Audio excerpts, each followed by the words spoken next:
Now, Sir Ivan, if you will press this switch over, and when I say now, that will open our station.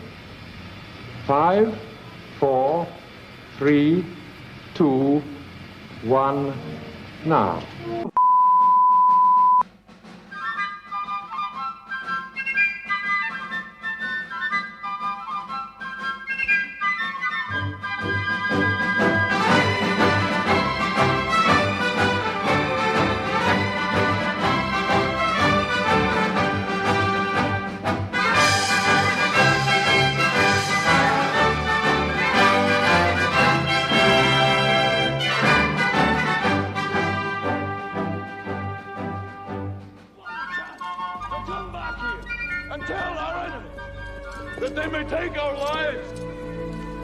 But they'll never take our freedom!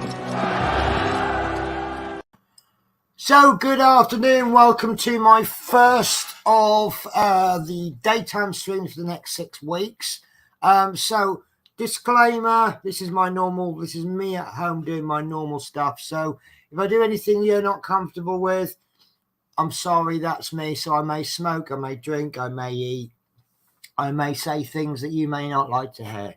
I'm sorry, it's my stream. Secondly, I do apologise. I set the stream up completely wrong.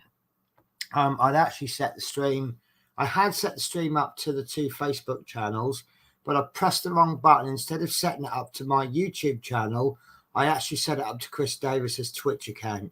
So if anyone's not got notifications, that's why. So I do apologise about that. Maybe I just did it a little bit too quick. So today we have got, let's do the most important thing first. We've got a guest, Natasha. Hello. How are you? I'm good. Have you had a good few days? Yeah, for a change. For a change, that's good. For a change. Yeah, for a change. That's better than no, isn't it? Yeah. So, yeah. So welcome to my little show. Hopefully it'll be at least as much fun as last time, if not more. I don't know if it could be more fun than last time, but we'll give it a try. So, so I've got some exciting stuff today. I think it's exciting. So first of all, I found my other pen up. Now, some of you may remember I said I've got this pen, but I don't like it so much. Let me do a top-down view. Yeah. Sorry, I'm just sorting my phone out. So the reason I like the other pen, this one, over this one, is that this has got this better end. It's more of a pushy rather than a point. But the end on this green one is a little bit smaller, right? So what I accidentally found was that this end came out. And on this end is a pointy end and this one is a flat end. So I thought, oh, lovely. What if the other one's got that? Which I couldn't find it. So anyway, this one has almost run out of blue tack and I've not had a chance to fill it up. But I've been doing a bit of hunting and I found this one up. As you can tell, because I've just shown it on stream. If I hadn't found it, I wouldn't have shown it on stream. And there it is with a little slightly smaller end. And guess what? The end comes off. So this is now my favourite diamond painting pen because it's got the smaller head and it's got the flat bit. I just like that smaller head because then you don't get so much blue tack everywhere. Obviously, this is green at the moment because this is what came with the pen. But when that green runs out, I'll replace that with blue tack. So if you ever do find one of these, they won't tell you can replace them. But yeah, you can replace it with blue tack. It's the first thing I did when I bought one. And yeah, if you want to buy one, and you just know you can buy a big, massive pack of blue tack for £1 from Poundland. Worst case, now it might have gone up to £1.50, but that'll probably do this pen about, I don't know, 100 times. So it's not expensive to refill. So what else is there? What have you been doing? Who, me? Yeah. Just had to sort the girls out with their veg. They got their eggs and all that. With their veg? Yeah, they got veg. Have we got like 2 budgies that probably eat better than I do? They eat better than me. Bless So I had to do all that this morning, clean them out as you do. So it's been one of them mornings I couldn't keep on top of anything. Oh, do you know what? I think I'll stick with my morning then. We were just coming back late from London today. We had 2 diversions. We had 3 sets of roadworks, and it was just one of those days where you've just got to really press on. And we did actually manage to get back into Glasgow a little bit early, but it was hard work to get back early. Some days, you know, we can get back 20 minutes early with no effort whatsoever. Other days, it's a real struggle to be late. But you know, that's like with all workplaces, isn't it? You know, we it's a 500-mile trip. We're totally at the mercy of the roads. So shall we get big news out of the way? Why I think not? everyone's going to be mentioning it, so let's get it out of the way. Thursday, as you all know, the Queen died. Yes. Now, I'm going to say my piece, and I'm going to allow Natasha to say her piece, and then that's our opinions over and done with. If anybody wants to bring it up, then that's fine. So my opinion is I am not a staunch royalist. I'm not. However, I understand that the royal family makes more money through taxes from tourism, and they run their own businesses and they pay tax, which goes into the economy system. So therefore, I am not against the royals. Now, at the end of the day, if you only look at the Queen as a woman who was 96 and she's a mother and a grandmother and a sister and an auntie and everything else, you know, it's no more and no less sad than your own grandmother or somebody dying. So it is a sad day. It is a sad week. So yeah, that's my views on it. I'm not like, well, hey, the Queen is dead. And if you ask anybody, I'm not like that. If you ask me, anybody, in fact, I will lay it down now. If there is negativity, for example, if you say anything about the Queen that I would find offensive about my own mother, a grandmother, I will probably ban you from this channel, because we don't have nastiness on this channel just for the sake of a laugh. If you're not into the royal family, you're not into the royal family, and that is your opinion and you are entitled to it. Like I say, I'm not a royalist, but I think it's a very sad thing that's happened, especially as I really did want her to get to 100, just so I could find out. Just so I could find out if she was obliged to send herself a telegraph. But you know, I will be honest with you, I've avoided Facebook for the last 24 hours because lots and lots of people posting the same thing over and over. I found that a little bit tiresome, but people have the right to express their opinions however they wish. So that's that subject over with. And I'm not, listen, if anybody wants to start the debate on how good a King Charles will be and how long, what any other questions associated, I will just let you say your opinion. Again, no nastiness. But I'm not going to enter into that debate, because I think it's a little bit like Doctor Who. You have the Doctor Who that you're comfortable with, and then you get the new Doctor Who, and you're like, no, I don't like that new Doctor Who. And then as you watch the series, you warm to them and you think, oh, they were really good Doctor Who. I have a feeling King Charles III may be like that. You know, I've only ever known one monarch, and now we have a different monarch. That's exactly what I was going to say. I've only ever known the Queen in my life. Yeah, I think the only person of my life. I think the only people who have ever known another monarch are probably very old and very ill in a nursing home right now. You know, she's been a monarch for a very, very long time. Right. So, should we do some comments? So, today's timing of the stream may suit some people, may not suit others. For that, I apologize. This is my getting from nights into day stream. So, I'm on days for the next 6 weeks. And then the 6 weeks' time, they'll go back to being 10 o'clock. But it certainly seems to fit Mark. Oh, God, excuse the pun. It seems to fit Mark Fit because he's got my gold star today for first comment with Afternoon All. One of my favorite of all-time viewers, Love Minis, because being in America, it must be 8 in the morning, 8, 9, 10, 11, 12, 1, at least about 8 in the morning. And this lovely, wonderful lady makes the effort to watch my streams live. So thank you very much, Love Mins in this case. Chris Create says, hi, Penny, Natasha, and everyone. How is the future, Penny?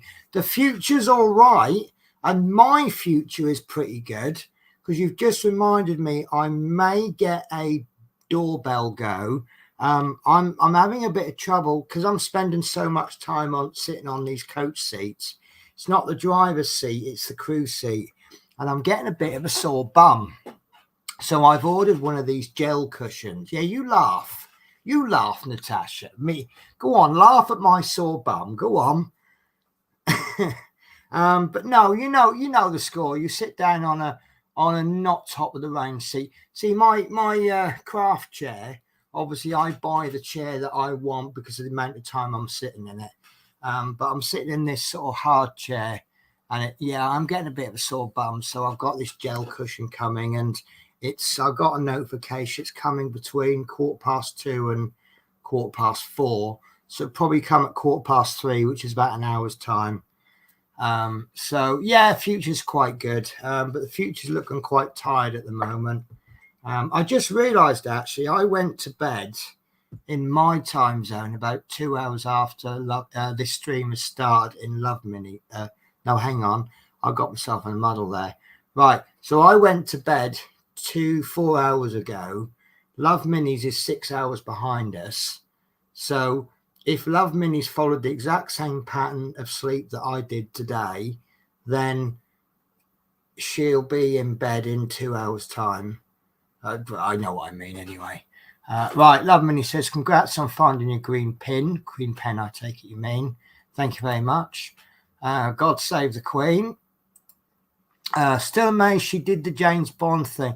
Did she do the James Bond thing, or was that all stunt doubles? I still can't work that one out. So, anyway. Hi, Penny. Long time no speak. Just popped by to hit the thumbs up. We'll catch you again soon. So, hi, Paul J. Lewis.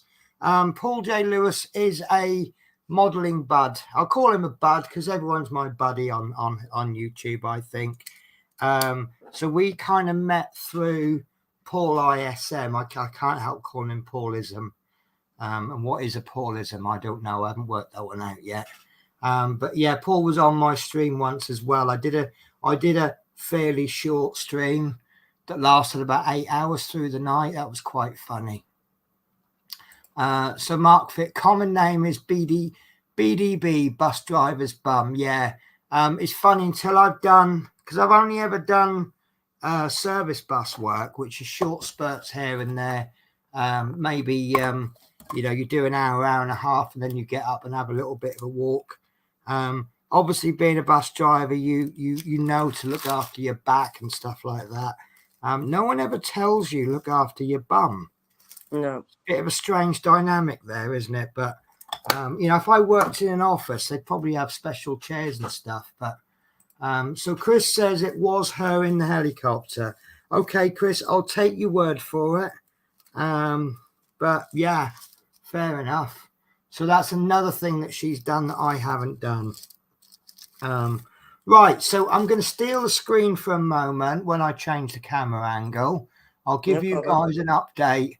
Not as much as I'd like to have hoped I'd have done, but I've done a little bit.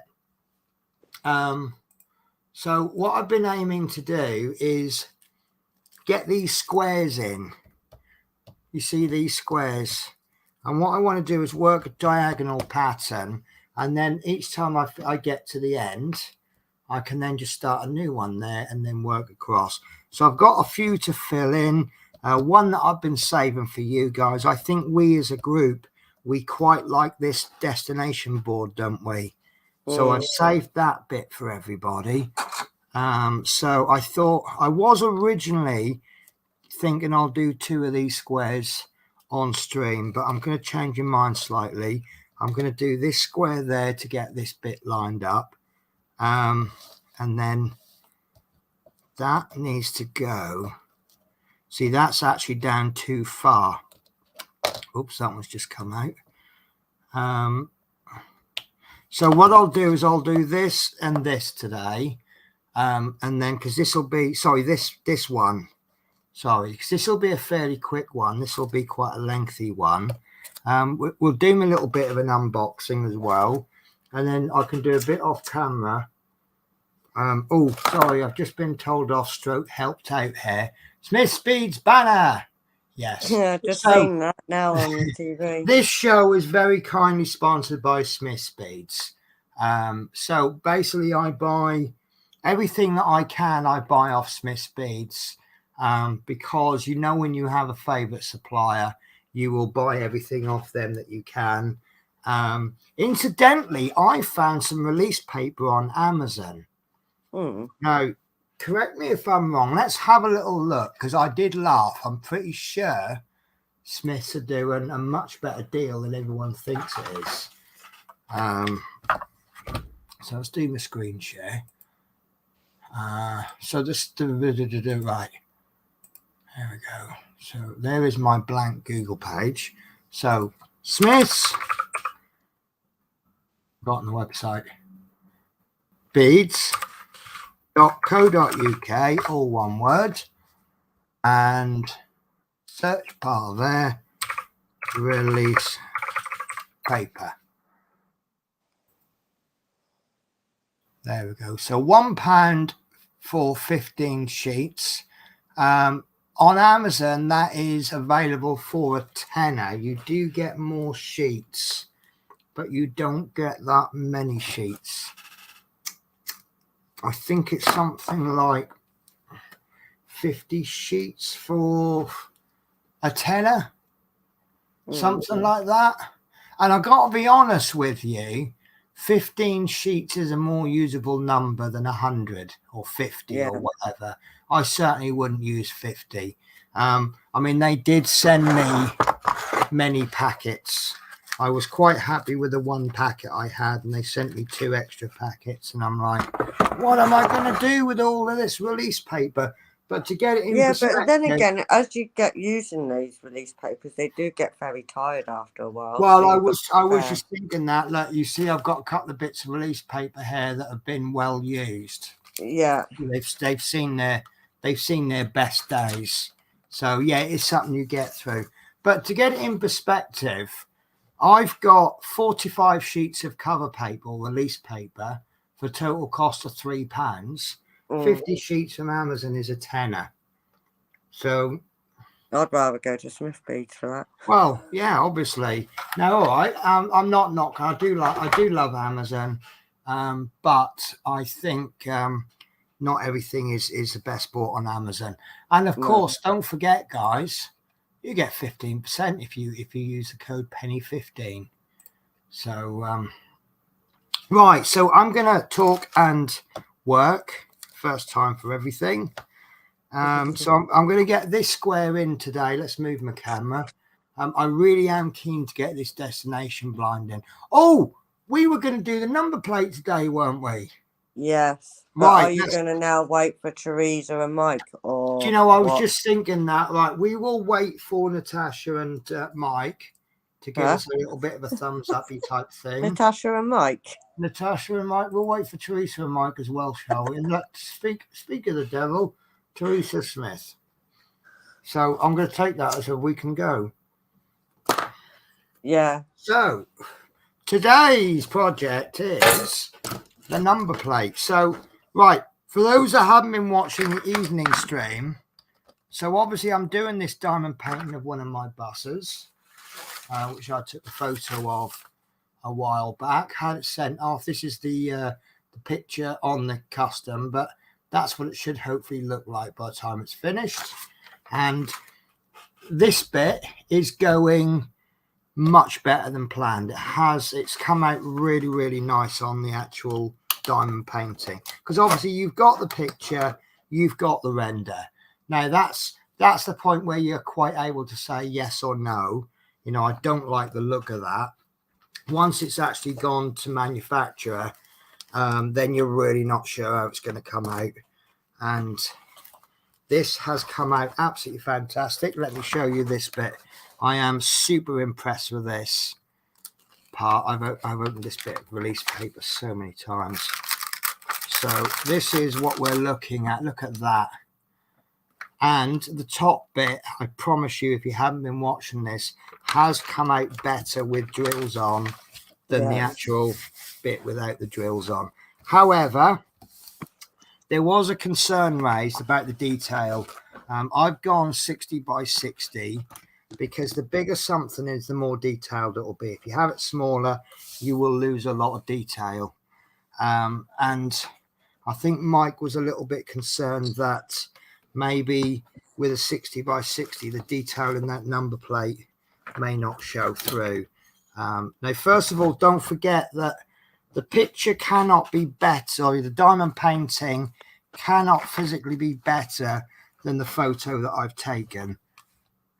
There's a number plate there. Yeah, I get what you mean. So obviously it's only as good as the original photo at best. And obviously, I guess manufacturing stuff and comes into play as well. So let's see. I've lost my drill thingy now. So let's see if we can roughly work out.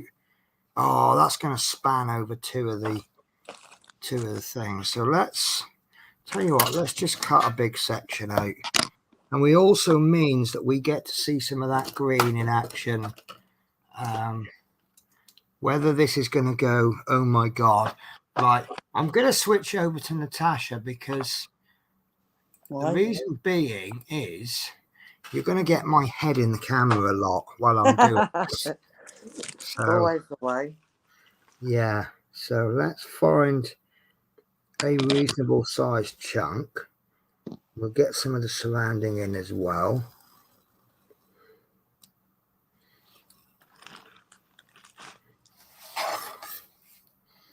So, yeah, this is the bit where you need to go talky, Natasha. Talkies. Talky, happy talking, happy talk. Happy talking. Just got to be careful. We're always happy talking here, aren't we? Oh, definitely. Got to. While you're doing that, I'll give Teresa her girlies then. Okay. She loves her girlies, don't she, really? Well, don't we all? It's funny, I end up with channel mascots on this channel, but I never end up with my... You just got to do it, haven't you? You got to have mascots going on in there nowadays, that channel mascot never seems to be my own animal. Mickey and Minnie.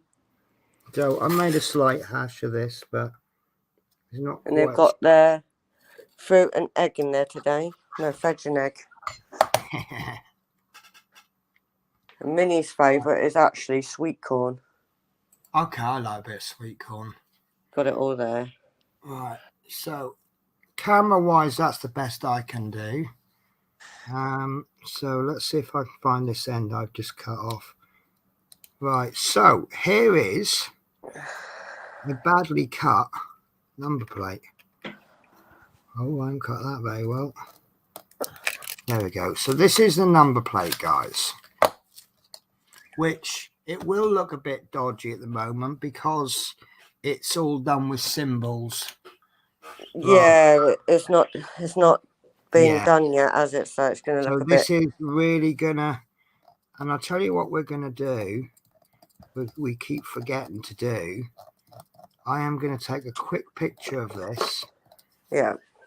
Before we start, because I know everyone's going to want to go, oh, let's see what it was like before, and I'll go too late. As you do. Yeah. So I always do that. Get the camera out. So we'll take one picture of it with the light pad on, and we'll take one picture of it with the light pad off. Try and get it without the shine. Yeah, it looks absolutely awful without the light pad, but right, so that's the photograph done. So Right. So Teresa says, LOL. Mark says, got a new project to overcome my boredom till I can afford a new diamond art. Oh, do you know what? I would love to say, what do you want? Let me get you a diamond painting. But unfortunately, I'm not that rich. I might be in a couple of weeks' time when I get this overtime done. I'm trying to swing it. When I go on, I'm on holiday next week. And so I've got 7 days off, but obviously it's only 5 days holiday. But what I always like to do is pick up 2 days overtime. So I'm a bit greedy, and I get 5 days holiday plus 2 days pay. But they have this thing at work where if you work overtime, you get your 5 days done. Your 6th day is time and a half, and your 7th day is double time. So if I can pick up a couple of 10-hour shifts, that's not far off a week's wages for 2 days' work on top of my week's wages, which I don't mind admitting is slightly generous anyway. So I'm trying to wangle a couple of day shifts, and I found 2 day shifts that are 6 in the morning till 5 in the afternoon. So that's good timings as well. Right, so let's do the very first absolute green. Actually, I want to put my little thing in first. I'm going to do this because it's bigger than the actual ruler. I'm going to do it in two halves. So we'll put that on there like that, as we always do. So this is a ruler that's supposed to fit, but somehow doesn't. But we'll manage. We always do, don't we? Right, so number 3, symbol 3, which is 906, which is this. I'll just say it looks horrible on its own. Some colours do though, don't they, till they start putting others with it? Yes, well, it's all about the blending with the other colours, really, isn't it? So is this a bit too much on the screen with the glare? Would it help if I put that there? I think that does help a little bit, doesn't it? I think you've just got too much glare. And do you know what? This daytime thing is a bit of an issue because you've got so much extra light coming in. So let's do it in the dark, shall we? Are you going to be all right doing that in the dark? Oh, I'm all right. I prefer it in the dark because I've got the light pad, but you won't see. Oh, no, actually, I won't be because I can't see the drills in the tray. Yeah, that's what I'm like that as well. I have to have a bit of light. Well, you need some light coming in from the top so you can see the drills in the tray, but you also need the light coming underneath so you can see the symbols on the diamond painting. Oh, I like this pen. Although what's funny is because this screw thread, this is nearly full, there's a big gap there, whereas as it works its way down.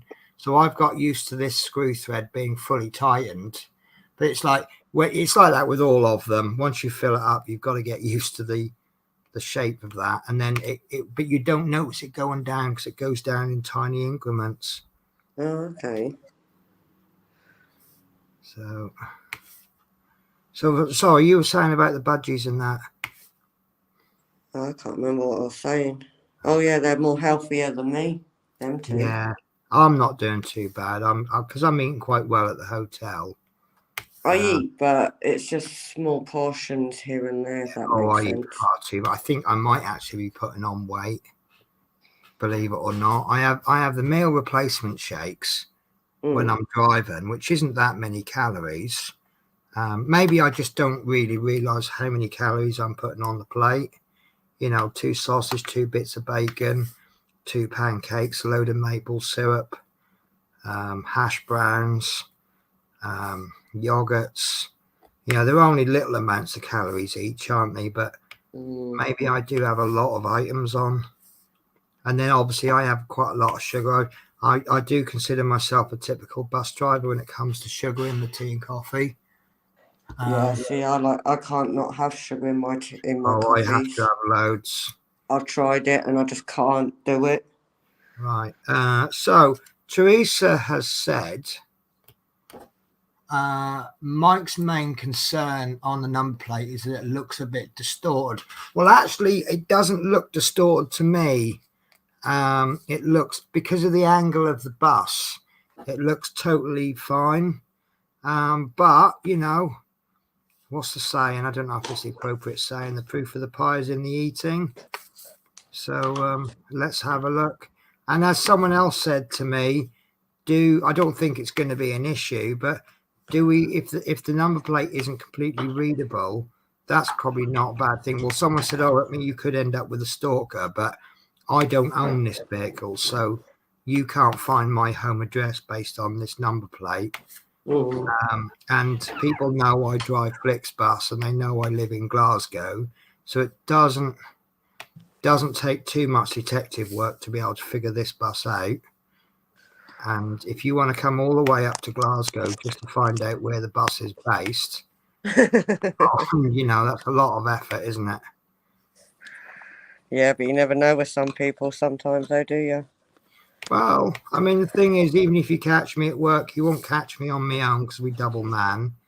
True. The guy I double man with is a little bit bigger and tougher looking than I am.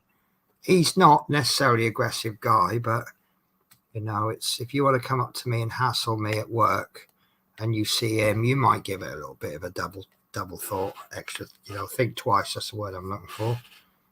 So, yeah, if you want to try and cause mischief based on that number plate, the amount of effort you'd have to put in, I'd go for it. So, that, you know, actually, it's not a bad little green. It is very limey green. But I see there's so many number 2 symbols, which number 2 is 702, which is, oh, hang on. Okay, that's right. I thought I put the wrong one on. So that's number 2. And I know that by the time you blend those two together, it's going to look really good. Single color just looks nice. 2 colors blended together looks very nice. So I'm just a bit worried about the lighting on these streams. In the dark, it's not so bad. Also, I forgot to tell my lodger that I'm streaming. So he may come, if I'm still streaming at 6 o'clock, he is likely to come barging through the door. Morning, Penny. I love you. How are you, boss? So you have been warned. So I've just had a beep, and there's only ever one person who beeps me during streams.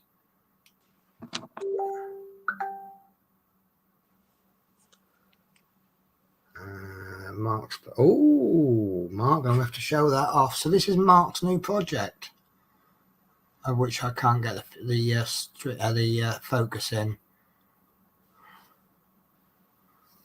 There we go. That looks rather nice, doesn't it? Yeah. So he says that is a diamond painting, not a project. So, oh, hang on. So new project, sorry, not diamond painting. So that must be, I haven't done these since I was a kid. So this is a matchstick model. Oh, man, I'll get confused for that. I'd done those as a kid. There's 2 ways to do them. There's the one is just to put them together and you come up with a really good model. But if you do all the sanding the sticks down and everything, and you get an absolutely amazing model. So, Love Minis, Smith Speed's banner. Yeah. Hi all, LOL. So, I've got a new project to overcome my boredom. I think I've said all of this, haven't I? Yeah. So, only the end. To be honest with you, Teresa, if the end came out dodgy, it's still going to look good. And when you consider the size of the whole diamond painting compared to the size of the number plate, I think people are, you know, you see the whole thing, they aren't going to go, oh, God, that number plate looks terrible. So I think I'm absolutely confident. To be honest with you, my main concerns weren't your concerns. And my concerns were the overall look of it. And as soon as I saw it, I thought, yeah, that's absolutely fine.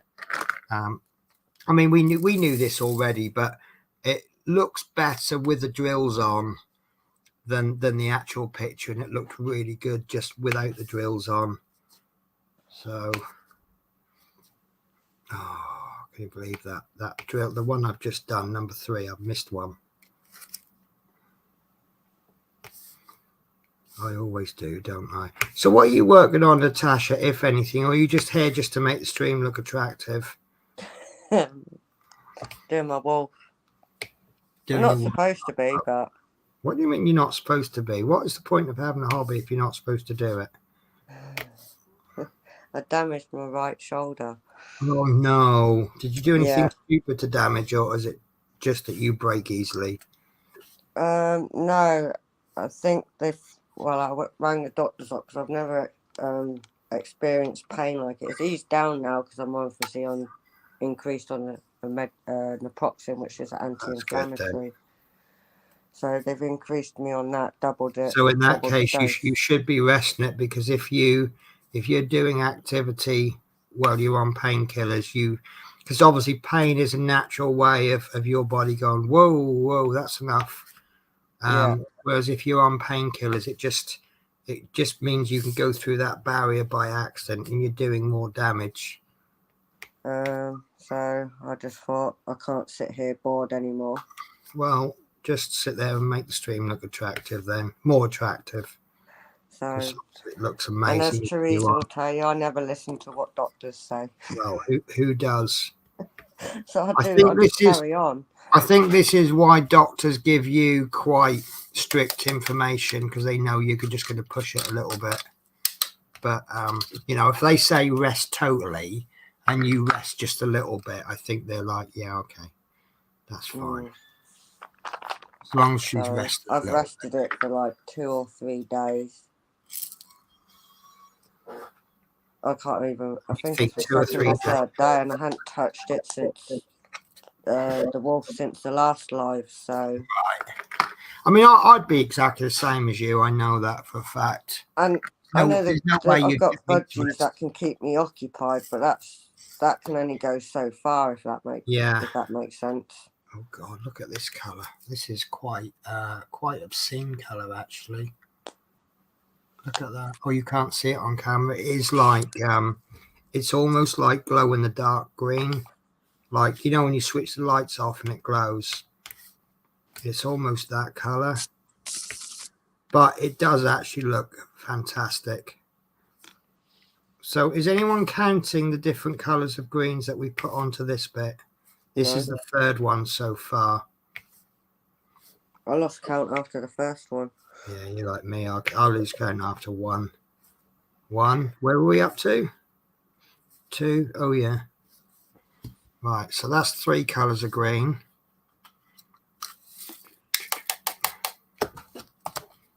I set my alarm earlier on, so now I've got the alarm in my head. Here's another colour of green. It's just a bit more. Mine's the annoying one, so I can never get that in my head. I used to have an absolutely amazing one. It was like every single alarm you can possibly think of, all combined into one. Yeah. And now I can't find it, because now I've changed my phone. It was on the old phone. And it was absolutely insane, but it was so mental. I actually used to wake up with a smile on my face from it.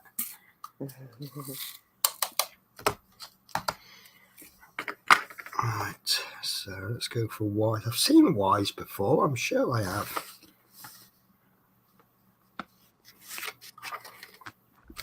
Oh, my one criticism of this is I wish there was some order. Oh, God, why is black? I wish there was some kind of order to these symbols, but instead of them being scattered all over the place. That 2, 1, whatever the symbol that is, hashtag DG3BA4. So it sometimes takes me ages looking up the symbol. Although some could argue, well, that's part of the fun, isn't it? Yep. It's something just to hold you back and make you a little bit slower. Not that you're slower, it's to make the project last longer. Well, yeah. Right, B. 913. So that is definitely a shade of green. I've seen that before in the top. Oh, I just dropped something. I dropped my tray. That's not good. So I may have to make a coffee in a minute. I made a coffee when I woke up, and I'm just like, yeah, drink, coffee.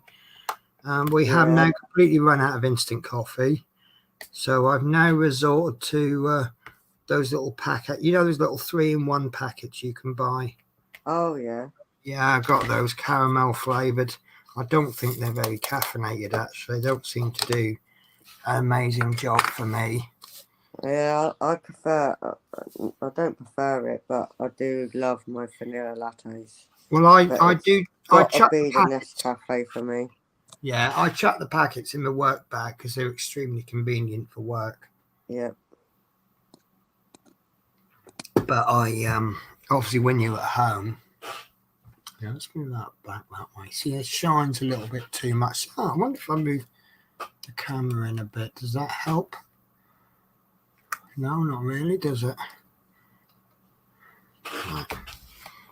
Actually, that's probably a bit too close because I need at least a pen width. Look, I need to be able to get the pen in. Otherwise, I'm going to be smacking the camera every time I put a drill in. Right, let's go for D's next. That looks like a quite big. Yeah, that's definitely green. That's quite a dark green. Oh, my phone is just didn't.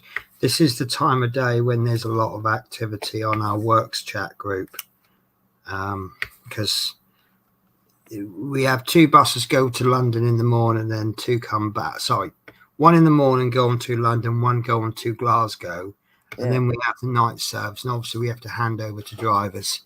So we are sort of round about this time of day. We're starting to know if we're going to be late, you know, where to meet up for changeovers and things. So the phone tends to go a little bit bidding a lot. So if you have loud notifications on your phone, probably not a good idea. Is that another one, 701? I think there's about 6 shades of green in this. Is that the 6th one? About 6. This is 701.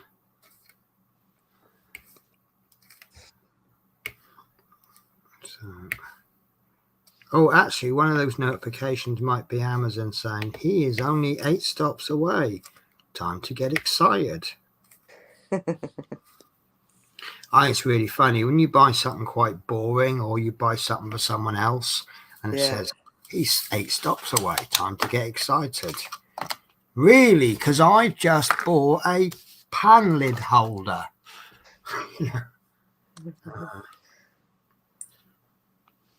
But it is work. Oh God! Do you know what? There's this. Oh, I made a bit of a mistake, I think, on Facebook yesterday. So if you ever send me a Facebook request and I can't see mutual friends, I can't see any links or anything like that, I might drop you a message and say, oh, hello, you sent me a Facebook request, but I can't see any common links. Can you tell me how we know each other? Yeah. And this guy just went, oh, I just saw your profile, thought I'll say hello. And I thought, well, he don't sound like he's, you know, trying to con me or he's after some love affair or something. So I thought I'd give him a try. And he seems a not too bad bloke. But he's a bit, I did tell him I'm a driver. And he got a bit concerned I was texting while driving. So I said, no, I said, I've got a co-driver. But he is, he's one of these, if you don't message him, he'll message you again.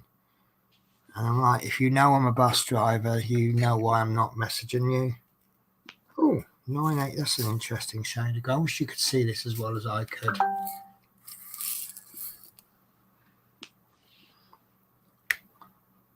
But that one is, oh, and then I got a Facebook request off someone this morning from, I thought it was one of our drivers. Because obviously we have changed my Facebook account. Some of the people that I were friends with, they have their accounts set so that you can't add them. Yeah. So when he's added me, I thought it was him, and it turns out it wasn't. 368. Oh, there's not many of these ones. unless I've used a lot of them. I'm doing the usual concern that some colours I haven't got enough. And I do this with every single diamond. Oh, I'm going to run out of that colour. I'm going to run out. Oh, what am I going to do? Should I order from Smith's Beads now so that I got them when I run out? What if they're a slightly different shade from a different batch? And I know I'll get to the end and there's probably going to be enough. More than Always, I do the exact same on that one as well. I think probably 99% of our viewers do the same thing. Right, so there's some dark colours going in, but that's mainly where the number plate is meeting with the actual bodywork. So 939, that's a colour I've used a lot. X, I recognise the symbol. 414, yeah, that's a shade of grey. So this might start forming some of the lettering. But you will not get a clear picture on this pass because remember this ruler covers up half of it. But you may, if you're very lucky, start to get a little bit of an outline of it. Oops. See, that's another thing. Nearly every time when I put the unused drills back in, I tend to lose one drill. On some of these, you don't get like tons of leftovers. You know, so it's a little bit. See, if you get like 60 drills for the entire pattern, you get 200 drills. So you got 140 spare, haven't you? Yeah. Some of these you don't get 140 spare. So that's where I get worried. Right, 5 is 520. Which is another shade of green. So maybe a while back when I changed my channel name to Penny's Pit Stop, one of the considerations for a channel name was 50 Shades of Purple. Which, yeah, I just thought that just kind of put in the fun element into my channel. You know, yeah. I don't quite take myself seriously. But I take, you know, it's seriously enough, but not too serious. Yeah. But now maybe on the strength of this, I should call it 50 Shades of Green. Well, it's going to suit that one, isn't it? Well, yeah. But I'm sure we'll be saying the same things about the next one, which I am ordering tonight or tomorrow. My next diamond painting. I think I'm gonna hammer through a lot of this quite quickly because I'm on holiday, so I'm gonna have more time to do it. I don't know how long do you reckon it's going to take? Well, I've been doing this for what, 2 weeks now. I've had mine going about nearly 2 months. Yeah, well, yeah, but I'm not halfway through the top half, am I? So it's not going to be a quick thing. No. So I do want to get that next one ready before I finish this one, and then what I can do is I won't get it kitted up, but I can have a look at it. I can maybe de-river it if I feel like doing that. Probably won't actually. I do want to show you if the only diamond painting you've ever seen is this, then you're going to look at this and go, oh, that's really rivery. And I have stated that it's a much higher amount of rivers than I would normally expect. So I'm quite looking forward to, because obviously we've got nothing to compare it against. No. I mean, obviously you've all seen how I deal with the rivers, and you know, those that know how to deal with rivers know it's easy anyway, but those that don't know how to deal with them, you've seen me dealing with them, and you see they're not difficult. In fact, I actually de-rivered this section. I don't know if you saw me cutting it with a knife, but I forgot to mention that I was de-rivering it. So I'm looking forward to the next one to see if maybe that's normal amount of rivers for that particular company that Smith's Beads use. You know, you don't know. But even if the whole thing came absolutely covered in rivers, it's not a problem. But you know, I'm not going to sort of lie and say, oh, you can just open this out of the packet and jump straight in and off you go. There is a lot of legwork to do before you can start it. And I'm sorry, that's the way things are. Right, 906, I think we have already used, haven't we? Yeah, I've heard that number before. I've just found a stray 3. So, 906. That's because we went. Yeah, you see, right. This is right. So you can tell. Right, I'm going to talk double Dutch to a lot of people here. I'm also going to have a cigarette. So to get from London to Birmingham and Leicester, there's 2 ways you can go. You can go M1 or you can go M40, which is 2 motorways in Britain. Now, generally, it's easier because of where we are in London. It's easier to go up the M1. I think it's about 20 minutes longer to go up the M40. Depends on where in Birmingham and where in Leicester you're going. Now, if there's a lot of roadworks on the M1, I think there's 20 minutes difference. So obviously logic dictates that if you've got one road which is 20 minutes, but they've got 40 minutes worth of delays on, then you're obviously better off going the longer way, aren't you? Yeah. Now, a lot of coach and bus drivers, they will kind of have the attitude, right, this is the route I'm taking. Off I go. Oh no, I'm 2 hours late because I was in heavy traffic. Right, well, you've got a co-driver, someone who's sitting in the front at the front of the coach who isn't actually driving, and he has a mobile phone. And also we have Google Maps. So tell me why the co-driver shouldn't be sitting there working out the best way home. And that's exactly what I do with my co-driver. It's what we do is you can't get the best route from London to Leicester because we have to go via Finchley Road, which is another stop in London. And the best route from Victoria will completely bypass Finchley. So what I have to do is I'll have a preliminary look at the M1 and the M40, and I'll give them what I call like a preliminary. I'll say, oh, it's looking pretty good.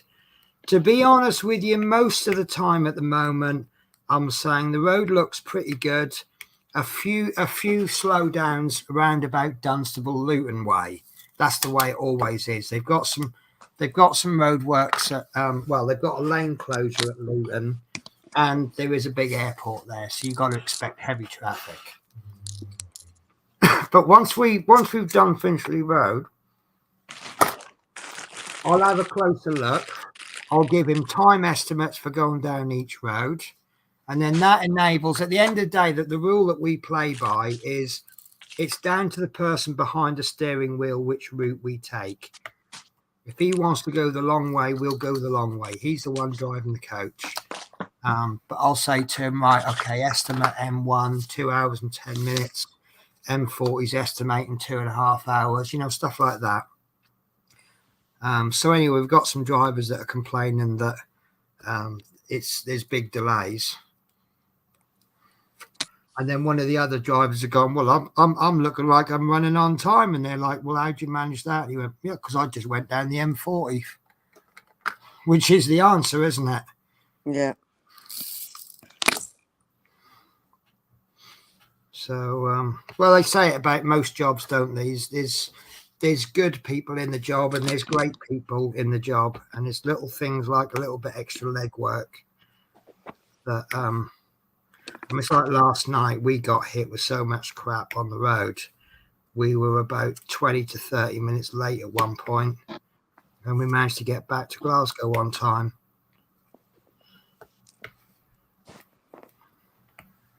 Because we do have an excellent team. My co-pilot, he drives most of the way, and I sleep most of the way. It's a match made in heaven.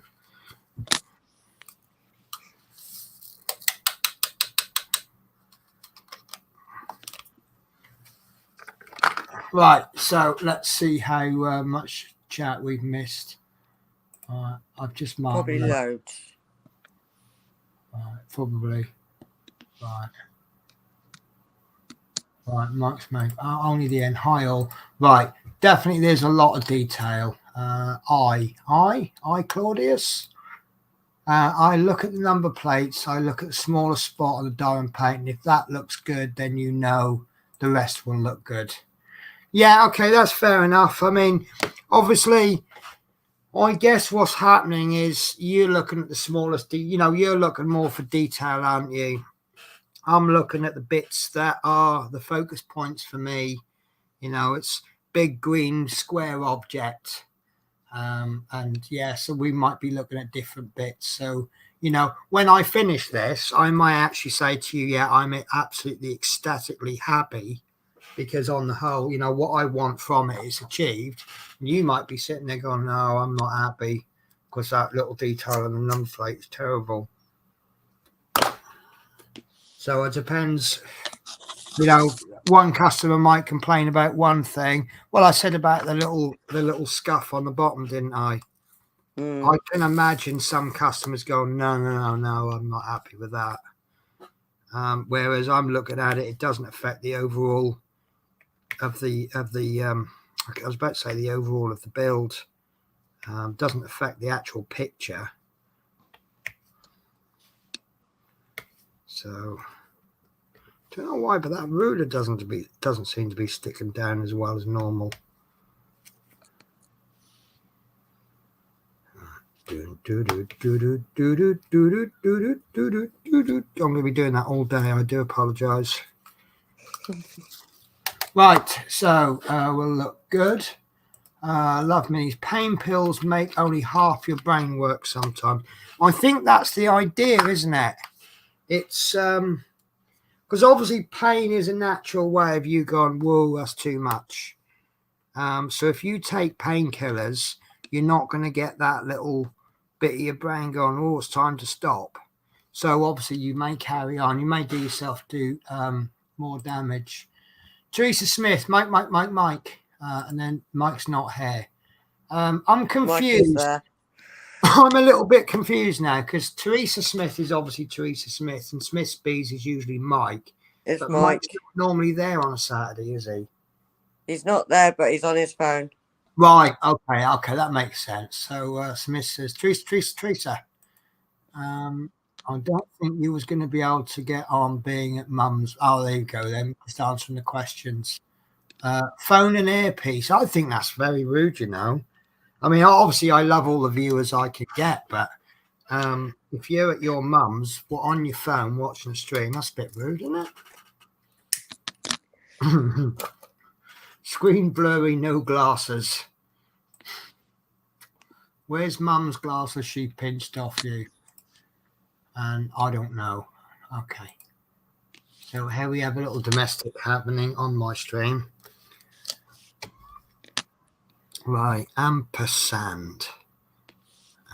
Ampersand is number 966, which I think is another green.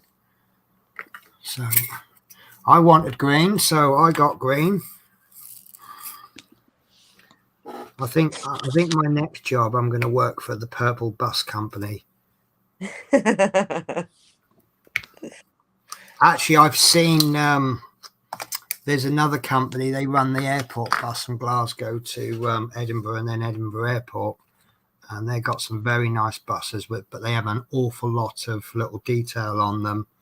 So I think that would be an absolute challenge for anything, So I think that's going to have to be like 100 by 100. Oh, yeah, I hope you don't mind, Mike. I showed my co-pilot that dog, that massive dog. And he went, you got to do that. So I might see if I can get him get a photo of his dog and get a custom made for him. But that'll be one of those projects where I'm doing it for someone else, but it's not a surprise, so it doesn't matter if I can do it on stream or not. So I've seen a couple of pictures of his dog, and I do want to diamond paint his dog.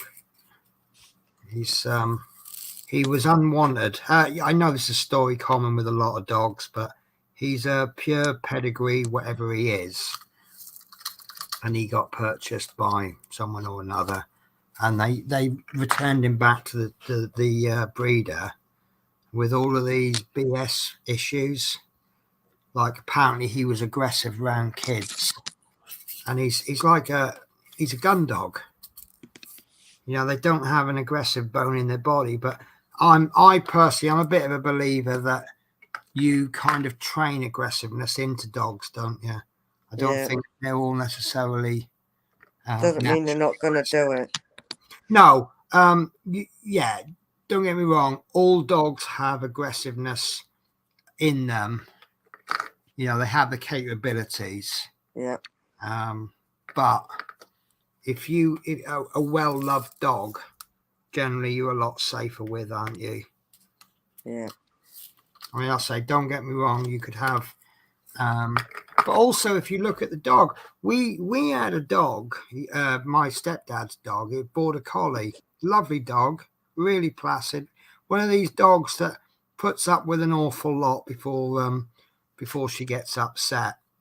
And now this dog had cataracts, and my cousin comes around one day, and she had hair right down to her knees. And as she went up to the dog to stroke the dog, and the dog bit her. And we sort of looked at the situation and, well, that, you know, this dog can't see very well. And obviously, as she's leant forward, all of her hair has come forward and gone all over the dog. Obviously, scared the crap out of the dog, hasn't it? Yeah.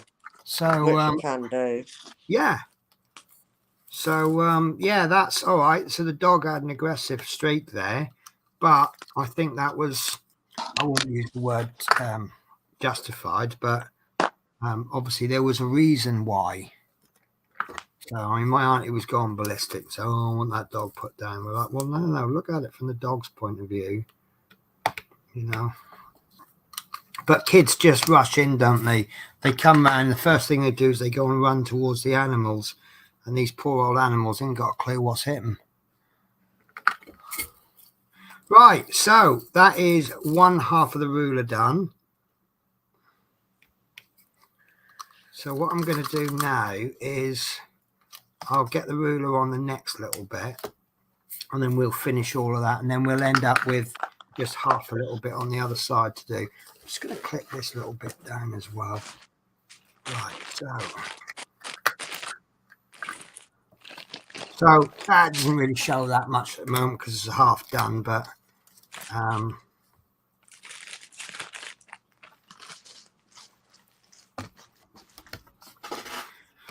right, so I'm going to do the same way again. I'm going to just do the green surrounding. We'll work the number plate in. I don't think we're going to get that clearly be able to read the number plate, but I don't know if I want to anyway.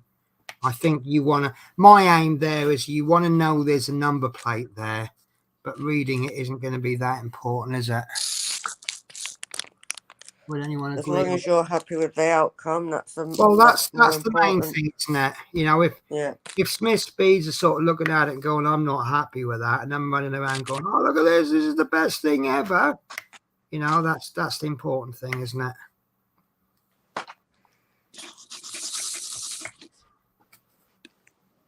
Right, so Teresa says not a domestic, LOL. One earpiece so can still communicate with parents' phone in pocket. Or put another way, they don't know the phone is in the pocket. We know the truth. Mind you, I do the same sometimes. Oh, guess what? So does anybody watch Cobra Kai? No, haven't watched it. It was brilliant when I watched it. So the new season's just dropped. Oh, has it? Yes. Now, I was talking about getting a subscription to Netflix, have been for ages. And this has actually pushed me to do it now rather than later. But it gets even better. So obviously I start to watch. Well, what I normally do is when a new season drops, I tend to watch the last episode of the previous season again. Yeah, I'm starting to watch just to remember how it ended. Exactly, yeah. So I'm starting to watch this last one of the previous, and I'm like, what the hell is? I don't remember any of this. turns out I haven't watched the previous season. So I've got 2 seasons to binge watch. How cool is that? So now you know how the ending ends on that. Well, yeah. Well, no, I didn't watch all of it. I only watched about 10 minutes. So for those, I actually found someone who hasn't watched Karate Kid. So I'm not going to do spoilers, even though there's been like 5 seasons been released now. So obviously you had Karate Kid 1 and 2 was the main stories, wasn't it? Then you had Karate Kid 3, which is really, I think that was a bit of a completely different story. If anything, that could be like a standalone, really, couldn't it? But basically there was Karate Kid 1 and 2, and typical 80s film. Boy gets bullied, boy learns how to fight, boy defeats his bullies. I mean, that's not really a spoiler, is it? That's 80s film. I think most films are like that, aren't they? So anyway, then obviously years later, they bring Cobra Kai out, which is the same characters. They've even got the same actors, but that's them now. And it shows them sort of getting on with their life and what's happened to them since the Karate Kids. And for me, I'm watching it going, because obviously Karate Kid 1 and 2, it's very clear cut who the good guys are and who the bad guys are. Yeah. And now after watching 1 season of Cobra Kai, I'm like, do you know what? I actually don't know who the bad guys and who the good guys are anymore. Because when you start to look at the good guys from the bad guys' point of view and vice versa, you're like, oh. So, yeah. So if you haven't watched Cobra Kai, watch it. I would definitely recommend it. And I've got hiccups and I've got no liquid, so I'll do the holding my breath thing to try and get rid of the hiccups. But if that doesn't work, I'm going to have to go and make myself a drink. I hate that when you get hiccups. Oh, I seem to get it a lot. It's I think it's more common when you're streaming because you're not controlling your breath properly, are you? No, true. Do you hear you drilling there, Natasha? Yep. Even though your doctor said not to? Yeah, like how am I going to listen to doctors? They don't know half of the stuff half of the time, so... Oh, of course. I mean, you know, what do doctors know? I mean, it took them 7 years to train. Yeah, half the time they go back to the textbook like they don't know anything. It's like, well, no, I'm going to stick up for doctors in this case, because the reason they go into their textbooks is because the world is always changing. Yeah, well, you should listen to actually I should listen to mine. They want me to book an asthma review, and I am off this week, so there's not really an excuse not to, is there? No, I've already done mine. Yeah. Are you still alive? Mine. Pardon? Are you still alive? Nah. Okay. Nah, not alive. Not alive. Just about. Had mine done. Got my flu injection next month.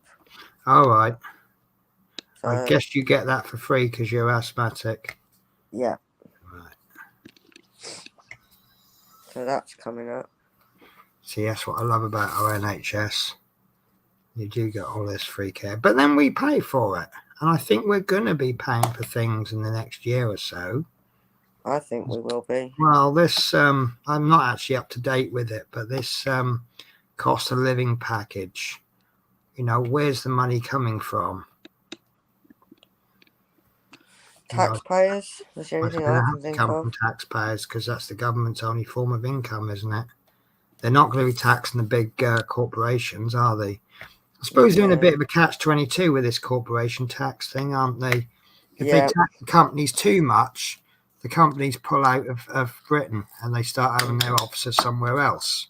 Yeah. Whereas if you don't tax them enough, then they're living there rent-free, really, aren't they? It's catch-22 any way you look at it. Yeah. See, this is why I would probably never be an MP. I could probably I could probably handle being a councillor, because it's kind of dealing with things at a more local level, isn't it? It's just one of them, isn't it? I suppose whichever who's in leader, I suppose they're damned if they did and damned if they didn't. So Yeah. Do you know, I could be the Glasgow equivalent of Sally Webster. I think that'd be quite frightening, wouldn't it? And I'm good at delivering bad news. So, you know, obviously for everything that you fund, there's something that you can't fund. So, I'm very good at delivering bad news. I'm sorry, my lovely. I know you have got a young child, is 6 months old, but it cannot travel on my bus because it's not been booked on.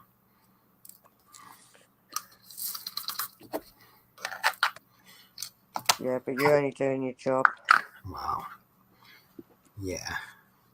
It's not their license that lose. You do. I know.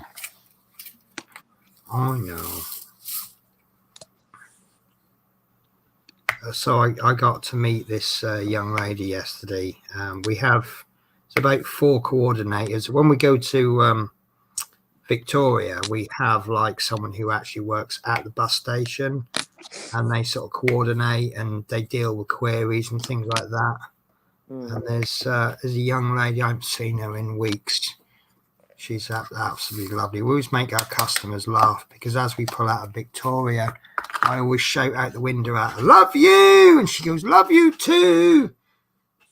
And obviously everybody in Victoria Coach Station can hear us. And that does make them giggle. B913. Right, so getting close to this elusive number plate. Elusive, is that the right word for it? Don't think it was it? What was? Elusive. Elusive means it keeps hiding up, doesn't it? Yeah, I think it does. I don't know, I'll think of the word. Well, I'm running out of green to do anyway. So I know you guys can't see it that well, but I will switch the light off in a minute so you get a better look. 890. Oh God, that's quite dark. Right, let's do E next. No, actually, let's do / So I have to do actions with my symbols. / 898. No. 989. That could have turned out quite bad, couldn't it? If I put 898 instead of 989.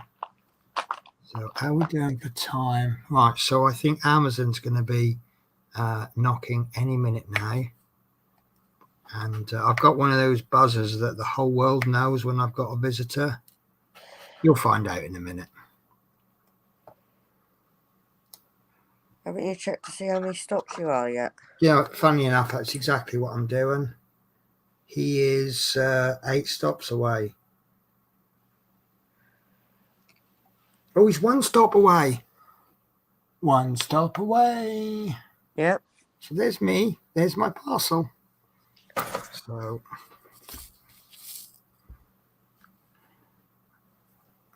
do you know what? Even when I expect him, that buzzer still make me jump out of my skin. I can see now why my neighbour turns her buzzer off. Mind you, the main reason. You have the same type then. Oh, so yeah, we've all got the same one. It's just, you know, from the outside it's bzzz, but from inside it's like whoa. Not quite like that dog barking kind of noise. Right. Good luck in telling her not to do Penny. She won't listen to us either. Yeah, no, all I have to do, all I can really do is give the face of concern. I really don't think you want to do that. So, what was it? Someone we had today. I just really couldn't be bothered booking them on. We get a lot of, when we get to Newcastle, if the mega bus is late, then we actually get there before him. And they was over an hour late this morning, but we kind of understood why. And quite often passengers want to buy a ticket on our bus. And I don't mind that. But what I kind of object to doing is having to wait 10 minutes for them to go to the cash point when we're already 5-10 minutes late. So I said the words, I'd rather you didn't an awful lot this morning. Or rather we didn't. And so it's like, can you wait for, I need to go to the cash point. I'd rather you didn't. Well, can you just wait for me? I'd rather we didn't. I'd rather you wait for the megabus.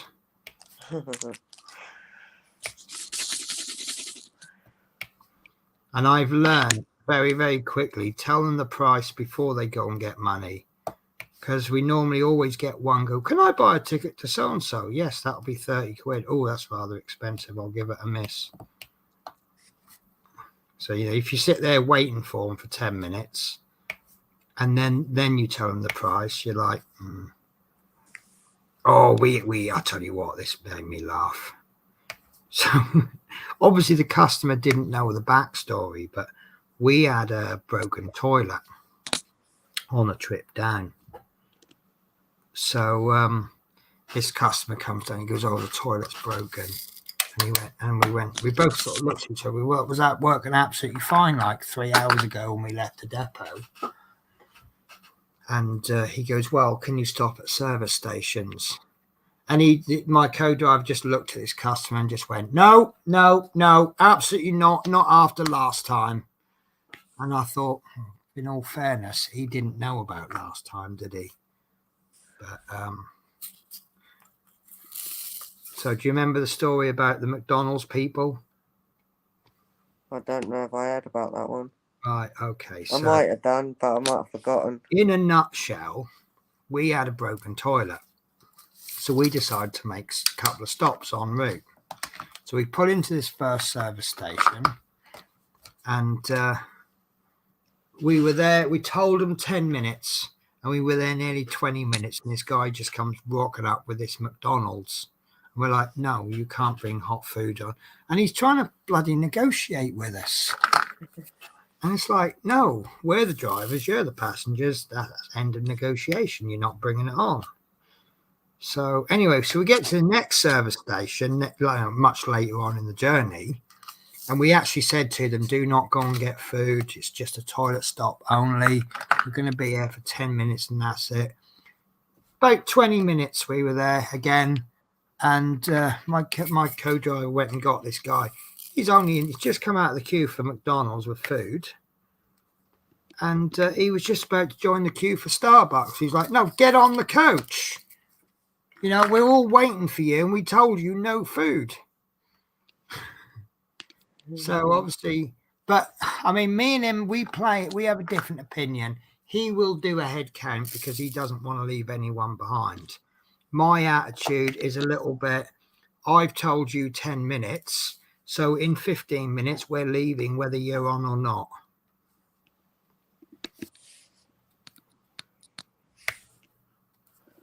Which is the point I was kind of hoping you were going to go, oh, that sounds very fair and reasonable, Penny. So, yeah, so this time round, when we get passengers want to stop at service stations, the funny ones is like, oh, you have to stop at a service station. Why? Well, because that toilet isn't very nice. Right, so we've provided you with a toilet, haven't we?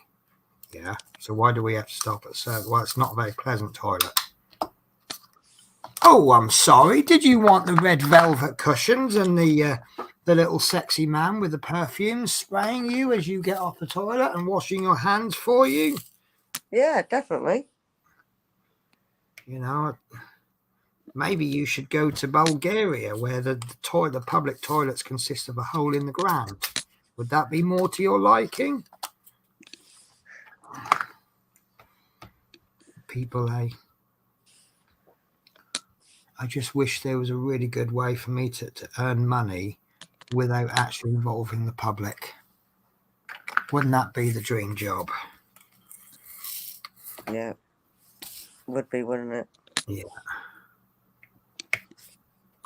mind you saying that, customer service isn't so bad because it's no. See, trouble with face-to-face involvement is that you can't, like with telephone, you can hang up or they can hang up on you. And if you throw in a little bit of, sorry, madam, can't hear what you're saying, terrible line, and then hang up on them, and then they'll ring back, they'll get somebody else, and they go, oh, we got cut off, it was a terrible line. But that's all right, you ain't got to deal with them anymore. But with buses, if you don't give them the answer they want, they just sit there and stare at you. And that's all they do. They just stare. And I just look at them back and I go, oh, was it my turn to talk or yours? And then they'll repeat, and they always go round in circles. Well, yeah. And it's like, well, no, I've told you. Well, what am I supposed to do? It's like the luggage thing. You know, we had someone rock up the other day. You're allowed one piece of hand luggage, one actual luggage. If you want a second piece of luggage, you book an additional luggage. It costs you a little bit extra. And it's a system they use in airplanes as well, isn't it? So it's not like a complete and utter surprise. No. And this woman, she rocks up with 5 pieces of luggage. So I say, well, I'm going to have to charge you for 4 additional pieces of luggage. And then the first thing they start to do is they try to make out that one of their huge suitcases that's bigger than them is actually hand luggage. And I go, no, madam, that is not hand luggage. Well, I can carry it with my hand, so it must be hand luggage. And I say, no, you're kind of pushing the realms of what is reasonable there, aren't you? So I say hand luggage is luggage that you can put in the overhead compartment and or rest it on your knees while we're driving. Would you like me to rest that on your knees while we're driving? Well, no, it's a bit big for that. Right, lovely. So it's not hand luggage then. Thank you. Now we agree. So then they pull the old, well, I don't have any money. Well, okay, then fine. Which bags would you like left behind? And Edinburgh's always a good one because they have luggage lockers. So I say, look, pop your luggage in there and that'll be nice and safe for when you come back.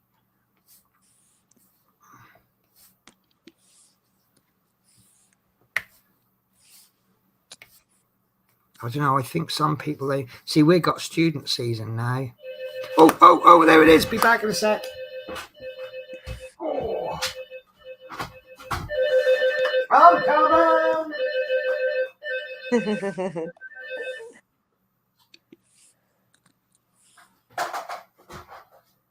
Afternoon.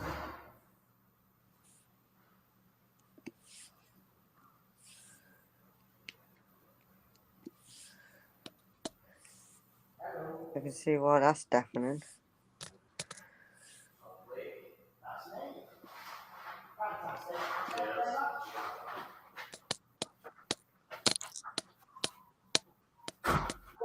I just realised something.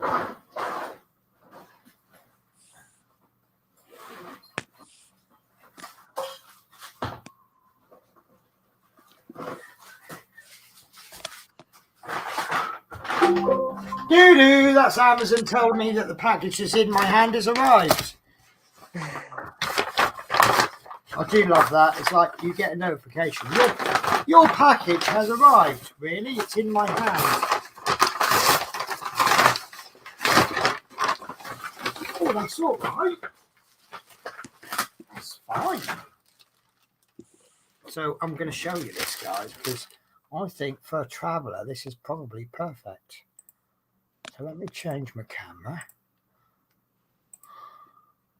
Sorry, Natasha, I'm going to steal the screen. So this is what I've ordered. It's a gel pad.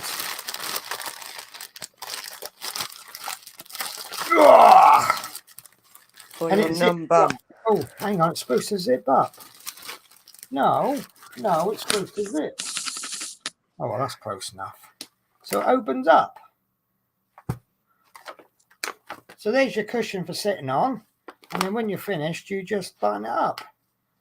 So it's half the size. How good is that? So obviously I need to test it, don't I? Oh, it's a bit hard. yeah. That's either a bit hard or it's upside down.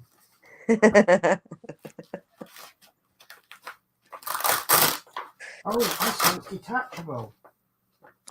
Oh, I don't know. That don't seem that comfy. Oh, it's a bit hard. Right, okay. Well, I'll test it for a bit anyway. So, right, let's go back to where I was. It's going to take a bit of getting used to because I'm now a little bit higher up. So anyway, so that's my work cushion. So hopefully my bum... And I've got 3 Mars bars that's been knocking around my bag for the last 2 or 3 days. I keep forgetting to pull them out. So as you see, that's not the best of states, but... Oh, I've accidentally discovered something brilliant. Oh, Yeah, I like those caramel chocolate digestive biscuits. It's just like a normal digestive, but there's a layer of caramel in there. Yeah. For convenience, we put just about everything in the fridge, whether it needs refrigerating or not. And I had these biscuits the other night, and because the caramel was hard, so when you bite into it, it cracks rather than, you know how caramel sort of bends and breaks. But because it had been refrigerated, it cracks like solid toffee. And it's like, that was really nice. I put a lot of stuff that shouldn't go in the fridge anyway to make it last longer. Most things, you put most things in the fridge, it doesn't need refrigerating. It doesn't do any harm. Like crisps, for example, doesn't do any harm. It doesn't really need refrigerating. And if you're trying to sort of, you remember we've got limited space in the coach, so we just lob everything in the fridge.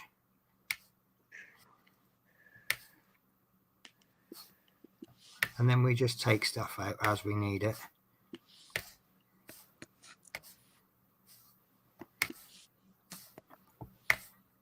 So I did a great one. I took my meal replacement shakes with me to work.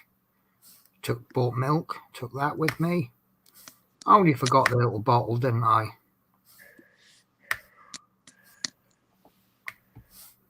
That's you, Penny, all over. That's me all over. Thankfully, I had me coffee cup. So I managed to pour half of the milk into the coffee cup and then put the powders into the milk bottle. So there's me drinking milkshake out of a milk bottle, but at least I got something. But I would have been hungry coming back yesterday if I had a bit of munchies. Do you know what? Right, so I don't eat meat on a Friday. So I'm looking for and I really fancied hot food. So I'm walking around the London Victoria coach station area looking for hot, decent vegetarian food that won't kill me. There is one kebab place, but we don't really trust it much. And a couple of people have been in there and said that the food's horrible. And the only thing vegetarian they offer is a burger, fried veggie burger. So I found this. It looks like I couldn't. Oh, hang on, what's going on there? 0966. So I found this shop and they sell all this stuff that's unpronounceable, like halloumi and all. That's one of I think it's trying to be bordering on. And they've got iPads as their ordering terminals. You know, that's how trendy and posh they are. And I was standing in the queue for a couple of minutes and they went, "Oh, you have to order from the terminal." I went, "Oh, sorry, you're not capable of pressing a few buttons on a till." And they went, "No, you have to order from the terminal." I went, "All right." I said, "How do I pay?" They said, "Oh, they put credit card details in." I said, "All right." I said, "I want to pay cash." "No, we don't take cash." I went, "All right, bye." So what is the deal with not taking cash these days? I don't know, but there's a lot of places starting to do that. Yeah. So all I had yesterday was a seafood cocktail sandwich thing from Sainsbury's. So no hot food for me. That's coming, isn't it? I don't think that's going to be as readable as in the picture, but I think it's, mind you, we haven't finished it yet. You know how we go. Well, I'm not sure about the detail on that. And then we finish it. We're like, way, that's amazing. I'm trying to find it. VB 169.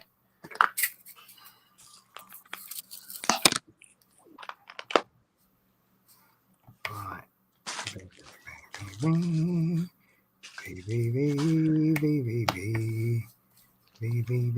I do like this little green pen, you know. This smaller nib just works so much better. I don't know if you've noticed, but I've got a lot less adhesive-y stuff all over the place. Right, U159.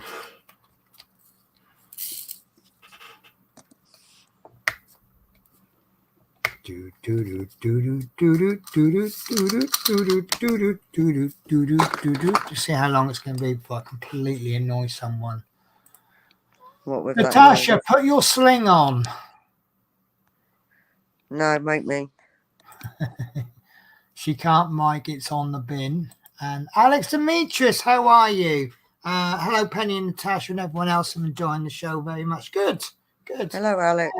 This is designed as a place to just pop in and chill out and maybe get on with whatever you're doing, whether you've got us on the phone on the kitchen windowsills while you're doing the washing up or whatever you're doing. Just because I'm doing something doesn't mean you guys have to. So the actual thing that we're doing is I got this custom from Smith's Beads. I will show you all of it in a little bit. In fact, I'll show you the photo first. So this is my custom diamond painting. That's just the photo. And this is what I'm doing. It's 60 by 60 and it's looking absolutely fabulous. But yeah, Smith's Beads are concerned about the number plate and how much detail we've got or lost. I think they're a bit more concerned than I am, actually. I'm not worried. No, me and Natasha knows it's going to come out brilliantly. But the thing is to remember is that when you have this wonderful picture that's taken on a 1,000,000 megapixel camera with all filters and things like that, and then you're translating that to dots. Because what is it? A picture has something like 1,000 dots per square inch. You're not getting 1,000 drills per square inch on this one, unless you want it extremely big. So you are going to lose a bit of quality, but it's just finding that compromise, isn't it?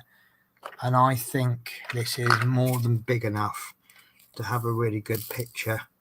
I think actually I probably could have got away. Well, it wouldn't be as detailed, but I could probably got away with 40 by 40, couldn't I? You'll get an idea of what it is. So, but yeah, there's your number plate. It's not as crystal clear as the picture, but you can tell what it is. So, 4934.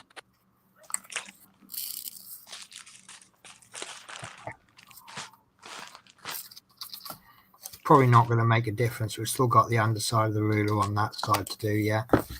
Actually, I could pull that up now, couldn't I? Excuse me. F3363. Oh.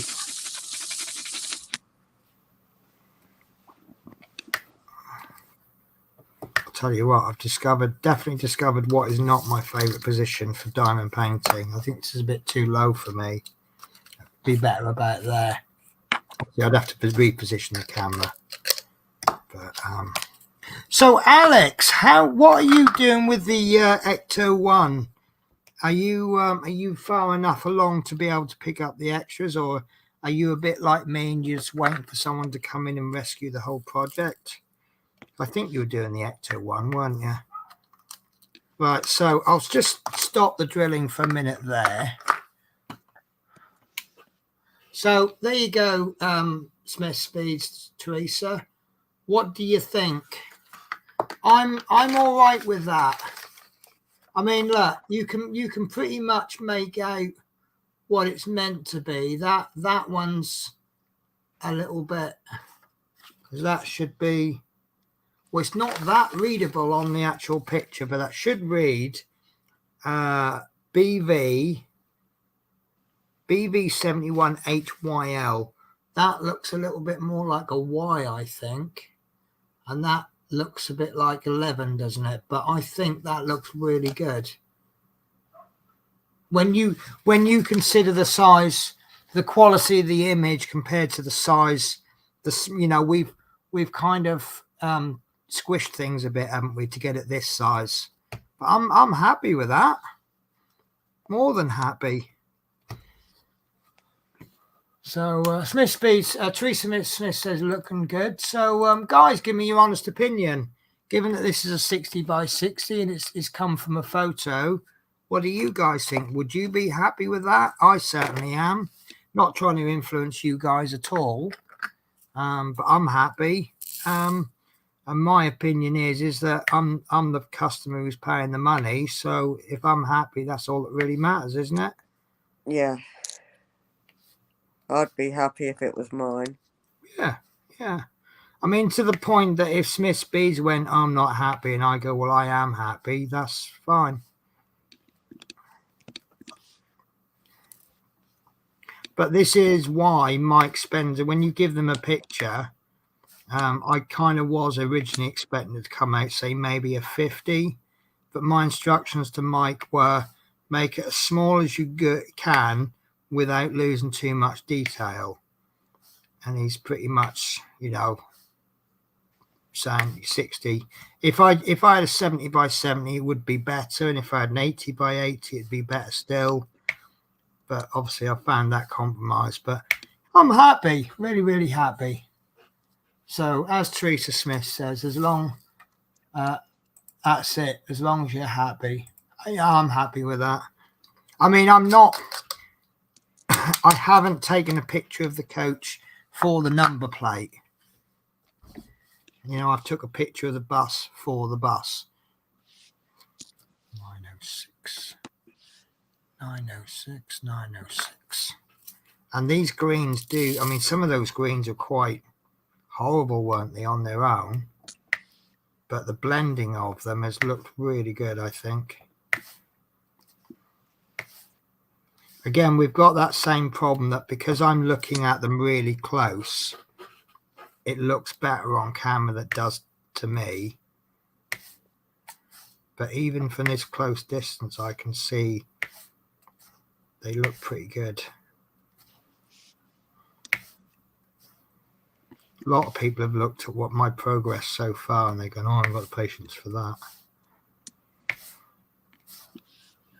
You're very quiet today, Natasha. Yeah, I am. It's normally changed, normally can't shut you up. I know. Concentrating, I guess. Okay. I can hear the girls through my door. Shouting as usual. Are they demanding, are they? Yeah, like they do. The trouble with kids, isn't it? They're always demanding stuff. Yeah. Alright. They're getting a new cage soon. Oh, yeah. Yeah. Exciting. Bigger, smaller, different? Different but bigger. Different but bigger. Oh. It's taller than me. Wow. Oh, I remember you saying something about it now. Yeah, because I said, oh, does that mean they're going to be able to fly around in their cage? Yeah. Hey, I'm not really trusting Mickey out at the moment, the white one. Well, does he love you, but he will try to escape? Yeah, probably if I went in, but she just doesn't. There's something going on with her, and I don't know why she keeps doing it. She's flying into the walls. Okay. And I'm worried she's going to end up killing herself doing that.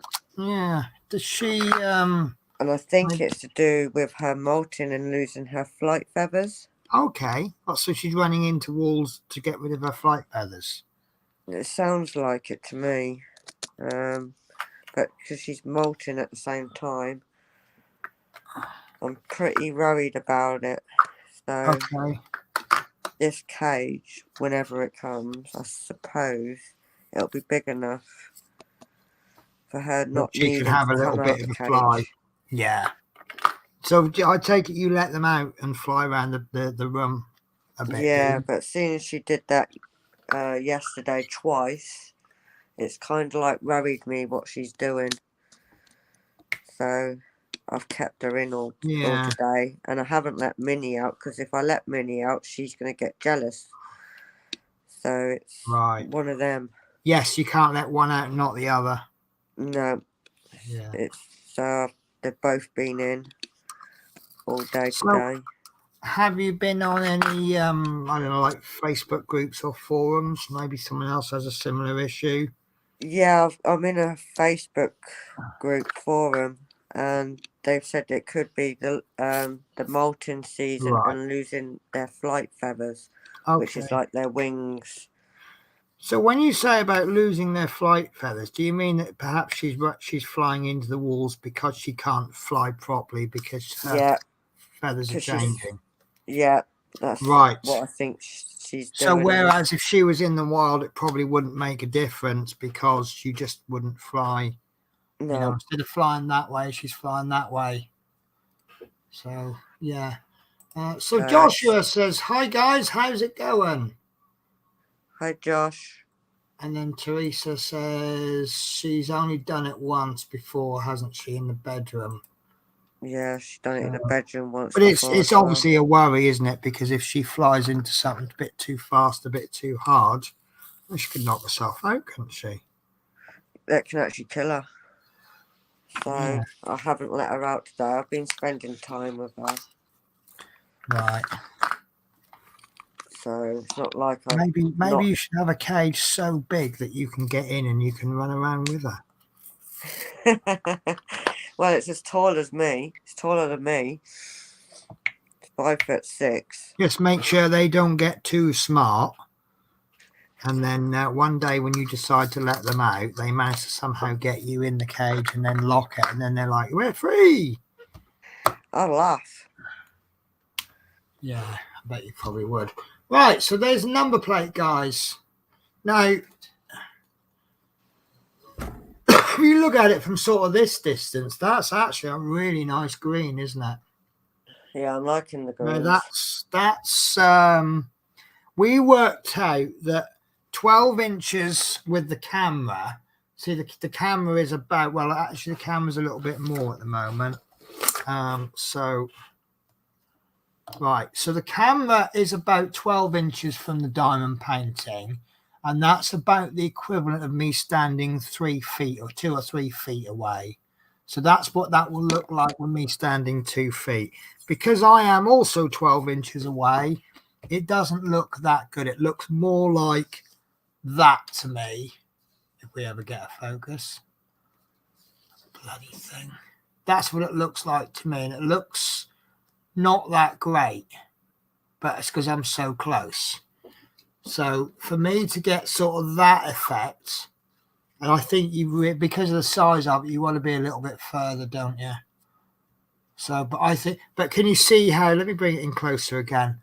That you see, you got lots. So you got lots of different colours of green in there, and you've even got one that really close up. If I can find the thing, it actually looks like it sticks out. That looks like it doesn't belong this close, but by the time you sort of bring the camera back, it's a perfect fit, isn't it? Absolutely perfect. I love it. I absolutely love it. I cannot find fault with this custom. So now what I got to do is try and work this round this so I don't knock it. Right, so what time is it? My God, so I'm probably only going to get time to do 2 squares. One more square. But that was a big square as well, wasn't it? That was bigger than the size I normally do. So I would fold it forwards, but unfortunately where I lean forward doing the drilling, actually that's not too bad. That kind of tucks under the table a little bit. Right, so So for the benefit of those that have what is watching this stream for the first time ever, this is the progress. I'm going to have to steal a full screen. I do apologize to Natasha. So this is what I've done so far. And I think it looks absolutely amazing. I love it. Love watching it coming along. Yeah. So obviously these bits being block, well, I can get through these bits a lot quicker.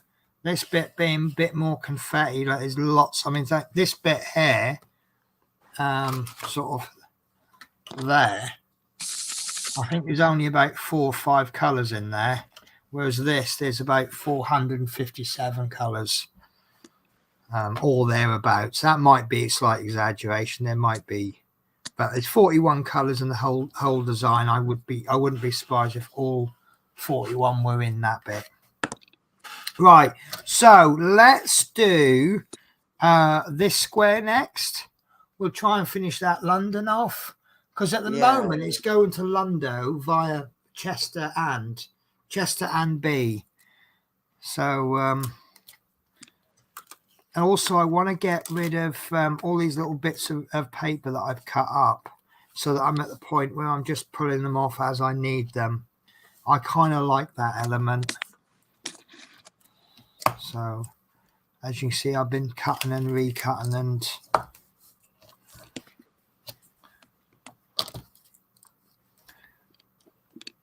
don't know what that is. Maybe I dropped something on it. I'm just going to get a coffee. Yeah, do you know what? I think that's a really good idea. I might slip and get a coffee when you've come back, just so we don't leave everybody alone. Coffee in a Mars bar. Back in a minute. Yeah, no worries. I bet you're longer than a minute. Probably. You always are. She says I'll be 1 second, and I go 1, and she hadn't even left the desk yet. So I'm going to bore some of you. So what I'm doing is I'm using this guide ruler, and as you can see, it's got shapes on it. And the easiest way to do the drills is pressing them up against another drill. Lost the pen now. So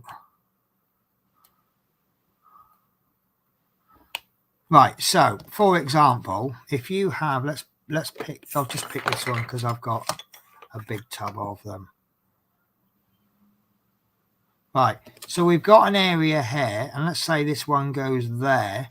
Now, if that is just ever so slightly, oh, you can't really see it, can you? So you see there, I've placed that in the square. Now, if I get that slightly over the line, then what that's going to do is that's going to have a knock on. That means the one next to it is going to be over the line. The next one's going to be over the line, and it's going to have this knock on effect all the way through. So if you start there, that'll look fine. But by the time you get to about there, it's going to have a real bad knock on effect. So I use this guide ruler because I'm a cheat, and what it does is you'll now see, because of this ruler, every single drill, apart from say that one there, you like this first one. I know this is the wrong color, but I'm just demoing. You can butt that up against that, so that's in properly, and then the next one. Can't find it. There we go. Right. So we've got 3 sides there to butt up. We've got the drill there. We've got the drill we've just placed, and we've got a bit of the ruler there. So we can get that in. And it just helps you line them up properly. And also I find that it just makes the project... I'm one of these, I like to see the progression happen. So rather than do one square and then do another square, then do another square, I'll put the ruler in, and then I can get it, fill this ruler in half of the time that it would take me to do the whole lot, obviously. Then when I take the ruler away, it's like that is the second square, and it just appears to sort of just progress a little bit quicker. So There we go. Right. So, and it just works out nicer for me, I think. Right. So this is definitely going to fill the London in, and it's going to fill the top half of Birmingham, but no more. And unfortunately, this is all I'm going to have time to do is just this rule a bit today. But that's enough, isn't it? So 931. I'll say I'll do a little bit of work off camera, but I'm trying to save the more block for off camera. I don't think it really matters what I do on camera and what I do off camera, because it's not. I think rather than this being a diamond painting show and I just happen to be chatting, I think it's more a case of I'm having a chit chat and I just happen to be doing diamond painting while I do it. So yeah, one way to look at it. Yeah. So, I could be sitting here reading a book and it'd probably be the same sort of effect. Or I could be doing my Eddie Stobart and whatever. So I just spilt a load of drills over the table. So, I did also promise you an unboxing, didn't I? Yes. So I bought a few little bits and bobs. I did like I did the other week. And there were some specific items I wanted. So, for example, I now have my second tray, which are wedged in there. Oh, they are wedged in there. Right, so I now have two little trays to put my Tic Tacs on. And that just makes my life so much easier. You cannot believe. And I bought some other stuff. I'll show you this now. I'm just about to start this. So I saw this, and I'm going to just find it first because I can't remember what it's actually called. It's called 5D Diamond Painting Toolkit and Case.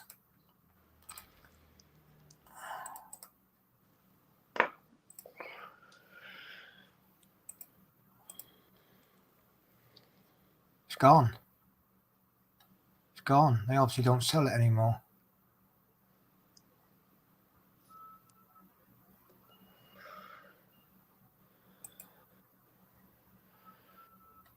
There it is. Right. So, wasn't very expensive. So let me show you the Smith Speeds bit first. And I've just done the wrong camera, haven't I? Yeah. Why am I doing cameras when I want to do screen share?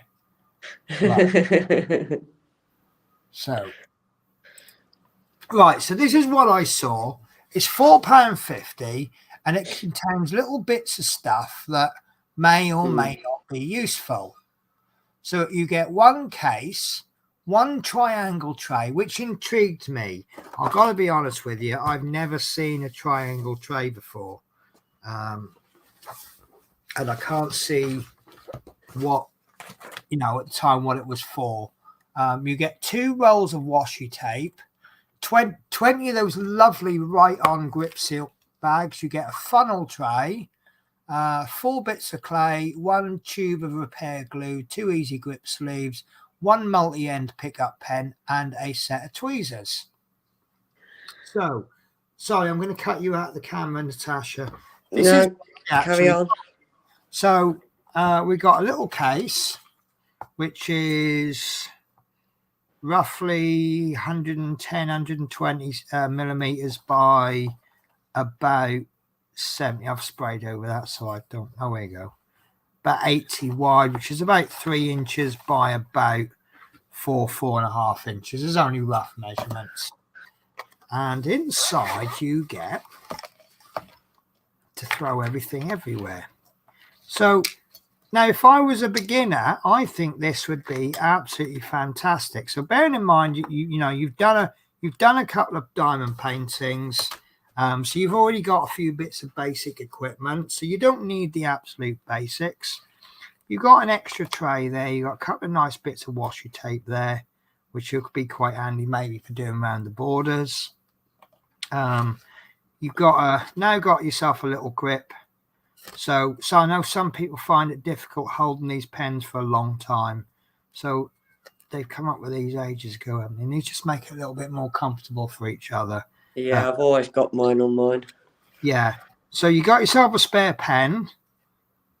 So you got your placer, but you've now also got a small multi-placer. What's that, about 3? 3.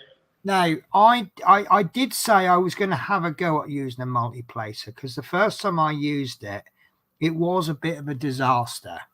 And looking at this is a 3-placer. I went straight in with a 9-placer. So do you think maybe possibly it was a better idea if I did the 3-placer, then went up to 5, work my way up, rather than go for the biggest? Yeah. You wouldn't drive a tractor or a multi construction site digger before you've learned to drive a car, would you? We've all done it though. No, I know we have. Well, I don't know about big construction site diggers. If you get one of those, I'd like to know what it's like. But you know what I mean. You wouldn't ride a MotoGP motorcycle if you can't ride a bicycle. So I think we'll try some in the future. We'll play around with this 3-bit 3-placer. So you got more wax. I mean, I do sometimes feel I've got half the world's supply of wax, and now I've got a bit more. But can you have too much wax? No, I enjoy it too much to part with it. Pair of tweezers. So I don't know. Maybe we should donate that to Mark Fit. And because he does, but they do come in useful. So you've got, if purple's not your thing, you've got a pink thing, pink grip. What do you call them? Grippy thing. Pen grips, I think they're called. Yeah, the glue. I did want one of these, because if you've just got the odd drill that doesn't stick, just give it a little spot of the PVA glue. I'm not going to do it on the actual diamond painting, but just a tiny drop. And that's good PVA glue. That's not watered down. That's not Poundland glue. I can tell you that for free, because that's nice and thick. So, I mean, I put way too much glue on there, but like just where you have an area where the drills won't stick, just put a tiny. What I'd probably do, actually, guys, rather than try and put that glue onto the diamond painting, get yourself a little bit of scrap, maybe the back of one of these trays, put a little bit of glue on there and spread it, and then just dip that into that and then place it on. Otherwise, you get what we affectionately know as glue squidge. And I wouldn't advise using this to seal your diamond paintings, because the amount you would use, just buying this size wouldn't be feasible. So let's get that off there before it sticks. If you've never used PVA glue before, don't panic. I know it's white, but it does dry to be clear. So these are the little bags, and I love these bags, because they're the same bags that you get with these Chinese diamond paintings, but you actually have that little section so you can write on them. So what's the point of having bags if you can't label them? So, and lastly, I'm going to be honest with you. Someone help me here. Why would I use this tray? Oh, would this be more useful for when you're kitting up? Maybe putting drills into there and then putting them into your Tic Tacs, because there's no ridges in them. So I guess you're not going to use them for actually diamond painting. But yeah, so I'll just wait for Teresa to come back, because Teresa's far more of an expert than I am. I'm just going to take that end off though, otherwise it's not going to fit back in the. So I think that'll just go in there. So yeah, if you're a beginner, you've got your basics that you get with your diamond painting kits, but you just want a few extra little bits. For £4.50, you can't really go wrong with that, can you? What do you reckon, Natasha? I keep calling you Teresa today. I know. So Yeah, that's work. I mean, obviously a lot of the stuff in there I've gone like, I've got this pen now. But yeah, I can just see for just someone who's starting out in the hobby, and of course you've always got that handy little case. Yeah. If you don't Especially use if it you for wanted stuff, to travel with your diamond painter, say yes, you're going on holiday, you can just yeah, stick a few things in it that you need and yeah. take it But with I you. mean, I would certainly. I mean, even if I didn't use all of this, right, I could still have a couple of bits of PVA glue in there and a couple of rolls of washi tape, and then that's nice and safe there, even if that's all I put in it. So the triangles are just like the boats, really. Okay, I guess there might be some people out there that would prefer to use those, but it gives you a third option anyway, doesn't it? I know there's people out there that prefer the blue boats. I don't like the blue boats, the green boats. I prefer the funnel, but the funnel. Of course, we did get one of these with it, didn't we? I forgot to say that as well. So as you can see, I'm not quite as good at packing as other people are. So You'll get there. no, I don't have a degree in packing things, and there we go. Let's try and be a bit more less economical with the space distribution. But yeah, no, I think that's definitely worthwhile. £4.50, can't really go wrong with that, can you? No. The glue is easy for small area. If it's more of a bigger, use double-sided. Yeah, double-sided tape works well. I certainly wouldn't be tempted to seal diamond paintings with that small amount of glue. That's just repair stuff, really, isn't it? So yes, I used to use the triangles when I first started. And the sleeve, of course it can. Why did I never think of that? So those sleeves, if I can ever open this, these sleeves, that would possibly, oh, there we go. So these sleeves can be used on the tweezers. Is that what you mean? Yeah. Oh, do you know what? That's just given me a lot more control on those tweezers. You learn something new every day. Yeah, yeah. So yeah, that's pretty good. Yeah, I never thought of that. So yeah, there you go, guys. So nice little kit, a few little bits and bobs. If you're just getting into, well, I suppose anyone could buy it. It's not restricted to newbies. No. So what else did I buy?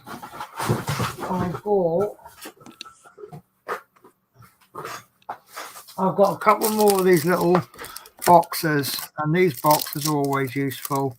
But I'm not even going to open them because I think you've seen them all before. But to chuck on various bits in, little bits and bobs, always handy. I bought 10 rolls of. I think I actually said I don't know why I put these in because I don't use them, but I bought the 10 rolls of mixed assorted washi tape. I think that's what it was called. Yeah, it is. I can't find them. Where have they gone? I might actually going to have to type in. Oh, I'm getting messages. That can't be good. Oh, right. I think I've just accidentally found you live. Oh, okay, that's interesting. So I've just been sent a picture. It looks to me like she's put the grip on one half of the tweezers, not fully over.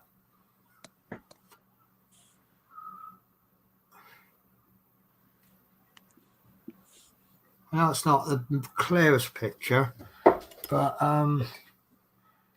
yeah. So anyway, yeah. So washi tape. I forget what I paid for these now. See if I can find them.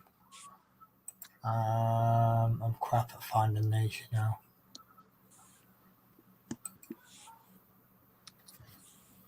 Okay. Teresa says that there's 2 on there. Right, let's search washi. Washi. Why is it called washi tape? Here we are. 10 random rolls for a couple of quid. 1, 2, 3, 4, 5, 6, 7, 8, 9. Yeah, I got 10. Oh, I got 11. Oh, I thought I can't count. I just can't count. I thought I got 11 there. So there's 10 rolls of tape there too. 50 rolls is obviously a lot better value than buying 10. And if you bought 5 rolls, it's £1.20. So, but I would say for the amount, the cost, and that, probably, I would guess 10 rolls would be probably the most popular purchase, would it? Because not everyone's got £9 knocking around all the time. So this was one of the things that I got, where I threw them a little bit extra, and I said, look, just fill the box up with stuff. So I got this, and I was going to buy this eventually, but not necessarily this time round. But that's one of every drill colour. I forget what they call. They keep telling me what they're called, and I keep forgetting the name. Was it 470 or something like that? Can't never remember Guess who's going to be busy later? Well, what I actually thought about doing, I don't know if it's going to be feasible, but actually get one of these drills and super glue it on the top, so I can actually then, at a future time, I could actually get 2 Tic Tacs and get a nice close comparison. 447, there we are. 447. So yeah, I might have to move those labels a bit, but if I just glue 1 or 2 of those for super glue on the top, then I can like get two of these together and then go, yeah. And then maybe if I get a new one, I can do a color comparison. So I'm happy. I'm always happy anyway, aren't I? So yes, guess who's going to be busy? So I bought some of these pots because obviously these Tic Tacs only hold 5 bags. I forget how many of these you get in these, but I did have some of these. I will be honest with you, I bought these on the base I didn't think I knew where these were, and then I found them. But to be honest with you, I think they're a little bit too big. Unless you're some kind of professional diamond painter and you want to keep these topped up and you get through a lot of drills. But you can only drill so fast anyway, can't you? Yeah. And I was hoping, and I'm sure I'm right, yes, these will go in my drawers. So if I'll probably get 40 or 50 of these over time. But I just wanted to get a few just to see what they were like. And so when you've like, if you get forgetting what I'm saying. So for example, this one 702, I've got. Well, she didn't want to sit there, did it? So you got 13 bags. So what I'll do is I'll kit up 5 bags into one of these. And then I'll get as many as I can into there. And then I'll just put a temporary label on there to say whatever colour it was. I've forgotten the colour now. 702. And then I'll put that in the drawer. And then when this runs out, all I've got to do is just get this pot and just top it up. And then once that's empty, I can just take the label off the top. These are all right, but these are perhaps too big for the majority of them. There's not... most of these I've got, where are these, 6 and 7 bags. Well, that means I'll be putting 2 bags of drills into one of these. So there's an awful lot of dead space in there. So these are probably a better size, but they're 6 and 8. 6. I mean, obviously the ones where you get 15 or 20 bags, I'm probably going to use more than one of those, but that's the way it is. So these pots are, if I can find them, I can't find them. They'll be on there. They'll be on there, but I can't find them because Miss Beans have so much stuff. It's hard to find them. There we are. Right, storage pots approximately 2.5 by 5. Now, again, this is another one of those ones where how many you buy will dictate the price. Oh no, it's 10 pots for £4. So I thought that was one of the ones. So tape is made out of rice paper and nobody pronounces the word like you do.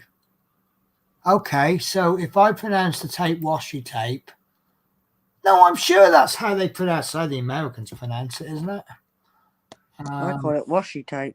Washi tape, that's what I called it. I call it washi tape. Yeah. So, yeah, so 10 of those tubs are £4. I think that's all right. So I think what I'll do is every time I make an order, I'll probably chuck 10 or 20 pots in the order. And then I'll get that built up and I'll see how many I need over time. Once I get to the point where I'm managing with how many I've got, I'll stop getting more. And then if I get like, I don't know, I might get a project that needs 60 different colors. So what else have I got? Right, I've got, I don't know if this was done on purpose or not. I got they chucked in a USB cable. I don't know if that was like, maybe it's a present for me, or maybe Mike's now sitting there going, oh, I needed a USB cable. I bought and I put it down and I can't find it. And then You can just I accidentally packed it in a customer's order. I could just imagine that one. Well, that's the sort of thing I'd do. So I don't know, but yeah, I've got a USB cable. Right, so the last two. Oh no, I've got three things. So obviously, Mike is going through a storage box phase because he also sent me this one, which is actually, I'll be honest with you, I'm going to use this for my part works. This is going to be extremely useful. I might do a little bit of chopping around, but if I can get it open, there we go. It's that is going to be extremely useful for doing part works, and you get little bits and things. We've just done a phase of adding little bits to see if I've got any little bits anywhere. There we go. There's a little bit for the Ecto one. There we go. So there's a little delicate bit that I have to keep safe. Well, that's going to be a lot safer in there, isn't it? And then we've got the steering wheel, which doesn't. Oh, there you go. It does fit in there. So very useful for little bits. The trouble with part works is they'll often give you a little bit, and then you have to keep it safe for anything up to 2 years. Yeah, it could be 2 years before you keep it. You know, I think that steering wheel, that's been sitting there for at least a year, so it is quite handy if you can get. I mean, I've got drawers, but these would be handy, and they're quite compatible with my. I'll show you this. So my drawer system that I've got on the bottom row are these areas. They're just square boxes, and they're very good for storing things like when I do a bit of painting. Sorry, my desk is an absolute mess. When I do painting, this is my little paintbrush cleaner, and that lives under there. And then another time I might need to do some decaling, so out comes the decal solutions. Yeah, and I just find that they're good little storage areas, and that will go in there quite nicely, actually. I'm not going to, well, let's give it a try. So look at that, that's pretty damn near perfect, actually. So I'll put that in one of the side ones. So yeah, but I've done that for that purpose. my glues live under there as well. It's just so that when, I mean, obviously things like my model glues, I don't use them all the time. So when I'm not using them, I could just pop them under there, and then they're there when I need them.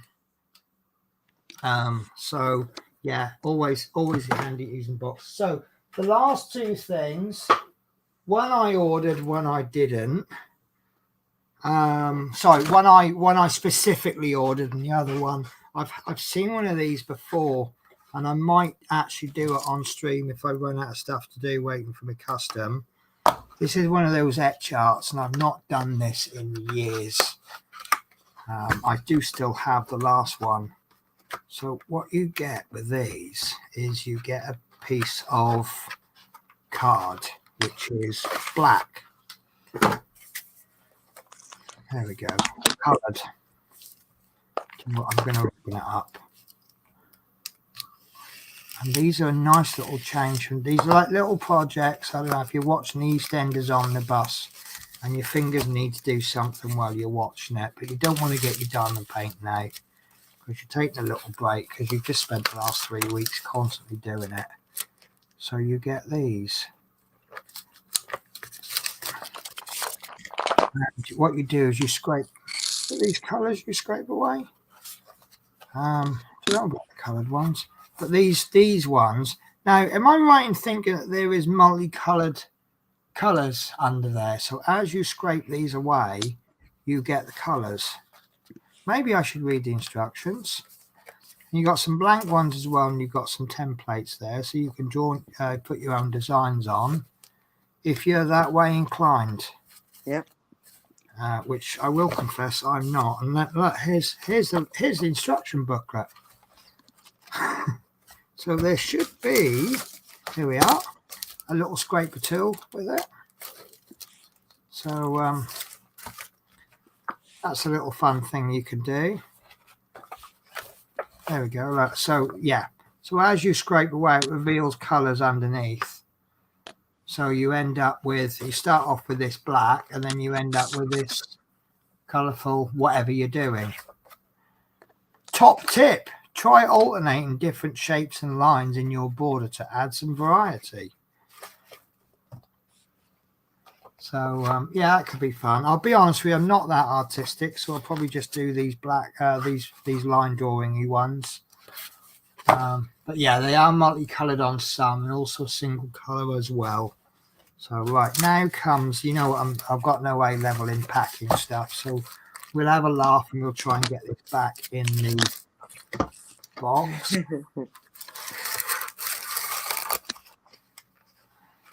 No, that ain't going. So that's going to stay undone. Right, so this next one, I wasn't 100% sure what to expect, but it just looked like a simple little diamond painting. It's called Crystal Creations Wolf Edition because it had a wolf on it. So Crystal Creations. Haven't I got you out? I thought I did. There we are. Right. So this, oh, I haven't got screen up, so you can't see it, can you? Ooh. Right. So this is what I've ordered, Crystal Creations Wolf Edition. Now it's reduced to £4. And it basically looks like a small diamond painting. And I just thought for £4, it's not too bad, is it? You can't really go wrong. So let's see if we can go wrong.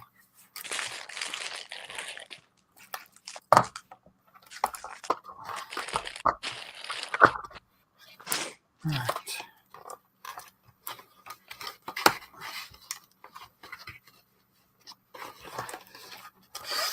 That is exactly what I expect it to be.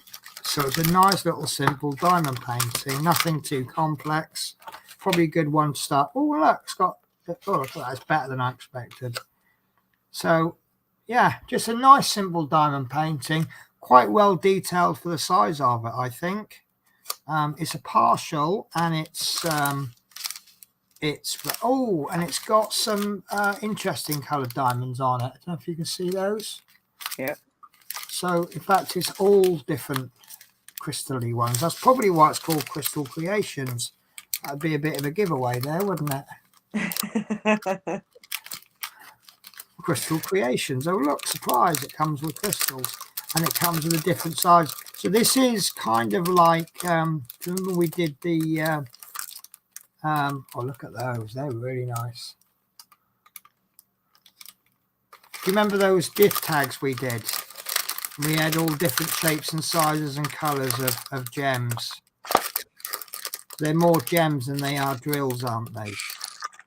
So yeah, I might do that in a future stream.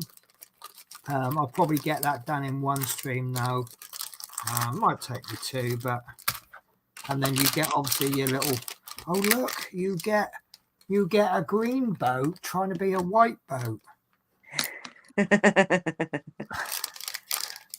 So we've got a boat there with identity issues, and you get a pen and a bit of wax. So again, this is your typical kit. You get everything you need to complete the kit. So maybe this would be quite good for little stocking fillers, because Christmas is. I hate Christmas, but Christmas isn't that far away, is it? No. So yeah. So that is exactly what I thought it was going to be, possibly a little bit better. And for £4, I think you really can't go wrong with that, can you? So it says recommended retail price £7.99, our price £4. I'll be honest with you, I'll pay £7.99 for that. So especially as a little gift, I'm sure there's lots of people could find that. You know, when you've got, like, say, for example, a younger person, you really don't know what to get them because they're into all sorts of weird things now, aren't they, kids? And then just as they're into one thing, now they're into something else. So, yeah, no, I'm happy with that. I thought that was a good little haul there. So, yeah. Right, let me bring this in there a little bit. So let's get this started. So once I'm going to do this, and then I'm going to call the stream to an end, especially as my belly is now telling me stop and go and get yourself something to eat. Right, 931A. Oh, why have I got 931 to do A's? Okay, it's a bit strange.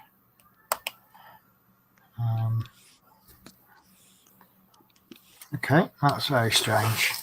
Oh. No, that was the right colour. I just had a horrible feeling that was what was in that tray and what was in the tub wasn't the same colour, but it is. Right. Just find it quite strange that I would normally do the V's next, but somehow I pulled 931s out, which is A. Yeah. Why would I start with one single drill up there? As you do. Well, as you wouldn't normally do, unless you're in a bit of an odd mood. Maybe I'm just really tired. You know, tiredness kind of creeps up on you a bit, doesn't it? True. Right, B169. All right. So I don't think we've got anything else that we've got to cover, have we? I think I've talked about everything in the world today. No harm in that. Well, you know us, we put the worlds to right. I'll tell you what, though, I am getting a bit peckish, so I am going to make a coffee. Would anyone... sod it, my rules. I'm going to make myself a quick bowl of cereal because I've just got the hunger pains. So, but I don't want to eat so much. It's 4:30, and I'll probably end up eating about 6 or 7 o'clock. So I don't want to eat so much that I'm not hungry at 7ish. So I just do myself like a little bowl of cereal just to get rid of the hunger pains. So if you can give us a couple of minutes, guys, cup of coffee and cereal. No problem. Gives me time to try and bring this colour off.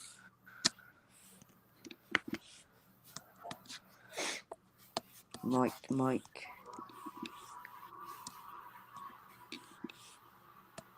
Tea. I missed you.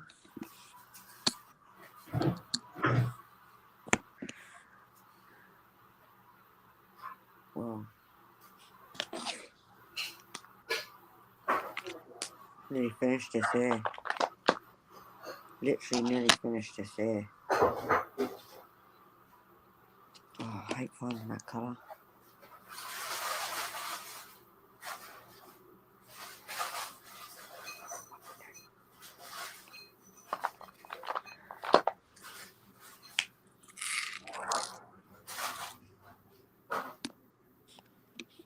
Mike, this is your fault. One colour there. Mike's fault. Mike's fault.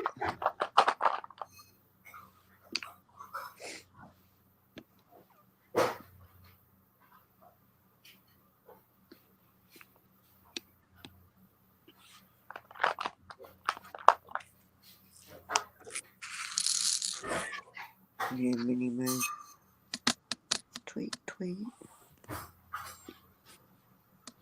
Tweet, tweet through the wall. The trouble, I'm not in there, innit?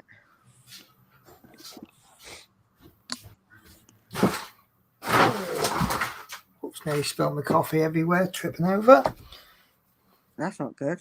So I have got these curiously cinnamon, what do they call them? Chew, one of those funny donutty things. Oh, yeah.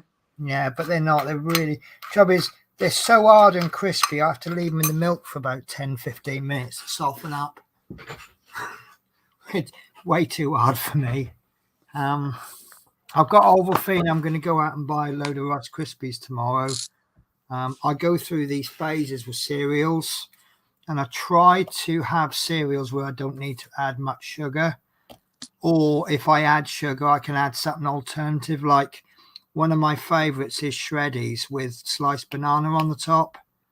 And I find the banana sweet enough that I don't need sugar, which has got to be healthier, isn't it? But what happens is every now and again I'll fancy a particular cereal. So I'll go out and buy a box, and I'll get about halfway through the box of cereal and then I'm bored of them, so that the other half of the cereal will sit there for ages. And I was at the hotel yesterday morning, and Rice Krispies caught my eye, and I thought, oh, I've not had Rice Krispies in ages. And as I said to the guy I work with, I said, I think I'll have a bowl of Rice Krispies after I've had my breakfast. And then hopefully I'll have had Rice Krispies then, and I'll lose the craving for them. Otherwise, I'll go out and buy a box, and then half of the box will get wasted. And unfortunately, I got to the end of my breakfast, and I was just too full to eat anything else. So I got a feeling, because I've not eliminated that thing for Rice Krispies, so I'll probably end up buying some tomorrow. And then also, I know people might be going, oh, it's 4:30 and you're eating cereal. I have two answers for you. One is, because I've just come off nights, this is effectively breakfast time for me. And the other answer is yes, and I'm eating breakfast cereal at 4:30.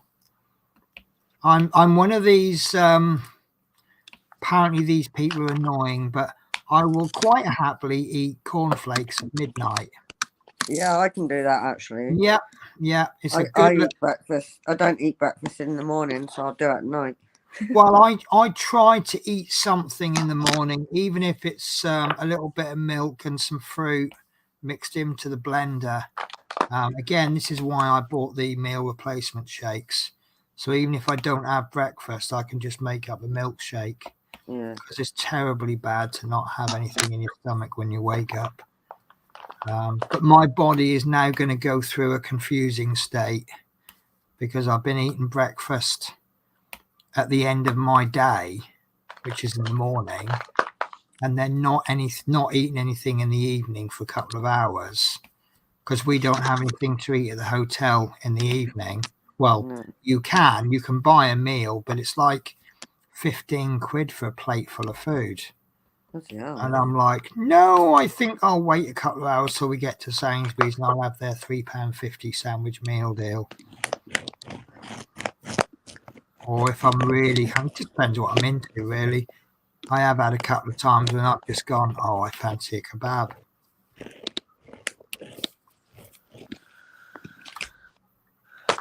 So, yeah, are any of you guys evening breakfast eaters? Breakfast cereal, we're talking. I'm not talking about getting out there and cooking a full English breakfast at midnight.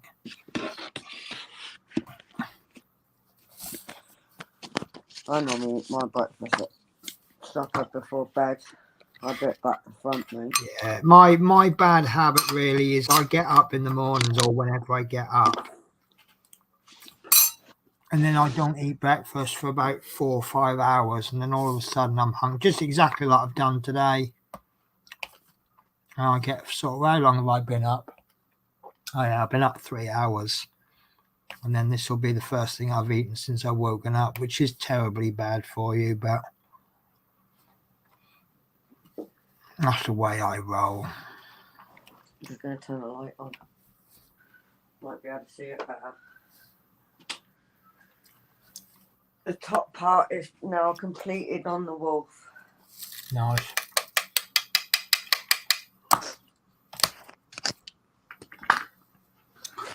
Right. Some parts already done. Yes, they are multicoloured on some, and some are single colour.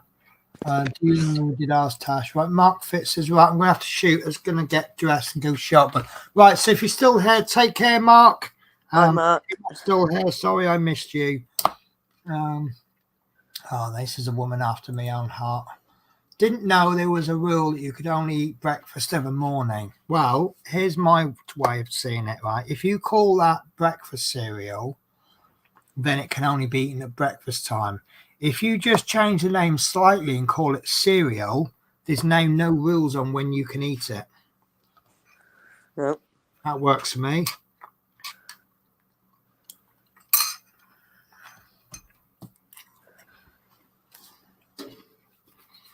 Right, wobble you 415. There you go, Penny. Nice.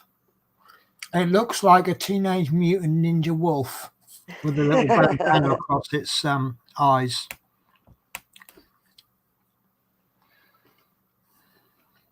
Getting there. I do like the way that in things like Teenage Mutant Ninja Turtles, they've got this eye, thing going across their eyes, so you don't recognize them. Yeah, but you can imagine, right? So you've got a massive humanoid turtle that's just come out of the sewers, but I couldn't recognize them again because they did have a little eye mask on. Yeah, I've hidden the eyes, haven't I? And I've gone around the top.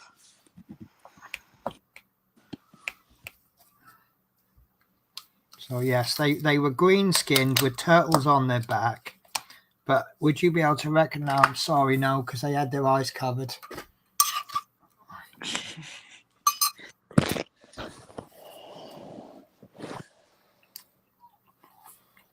Right, I'm going to spoil the fun by going that end now, because this is where all the detail is. Which end? I'll start this end, because that's where all the detail is. So you're going to have to just wait that a little bit longer for all that detail.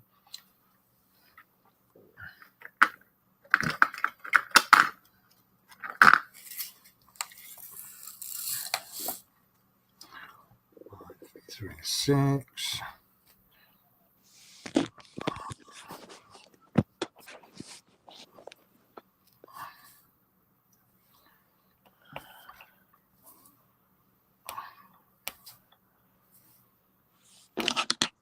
This is actually the bit that I'm looking forward to doing, because I want to get that other wing mirror in.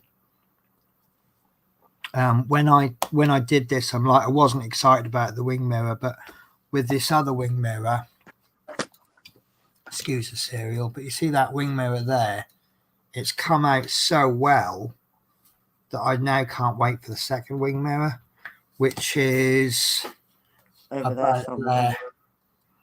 Yeah, and this is obviously the start of the corner in the wing mirror, and it's an area that I'm now looking forward to because of how well the other side came out.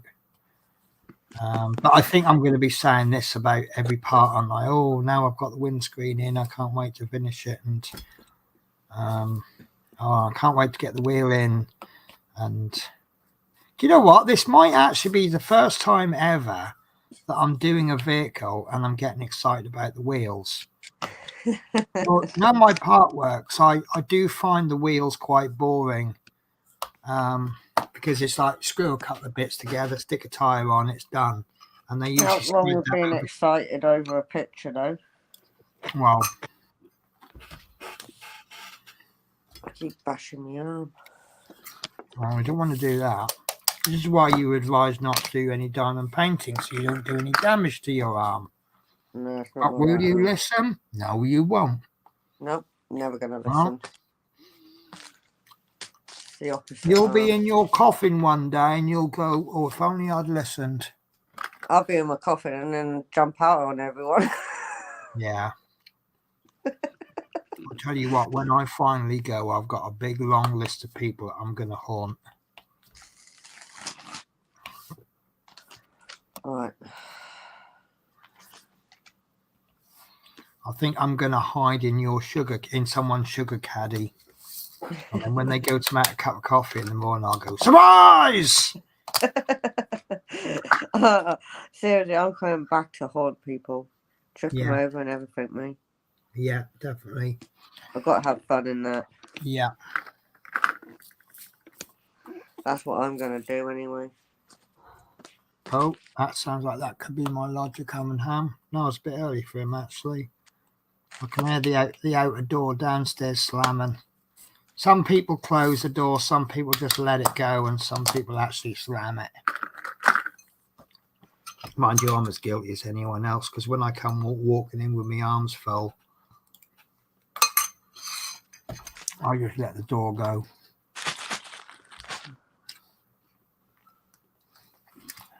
Right, let's do. I keep knocking this camera, don't I, with my glasses. Oh, did I tell you I went to get a quote for my new glasses and they were a little bit more expensive than I thought? No.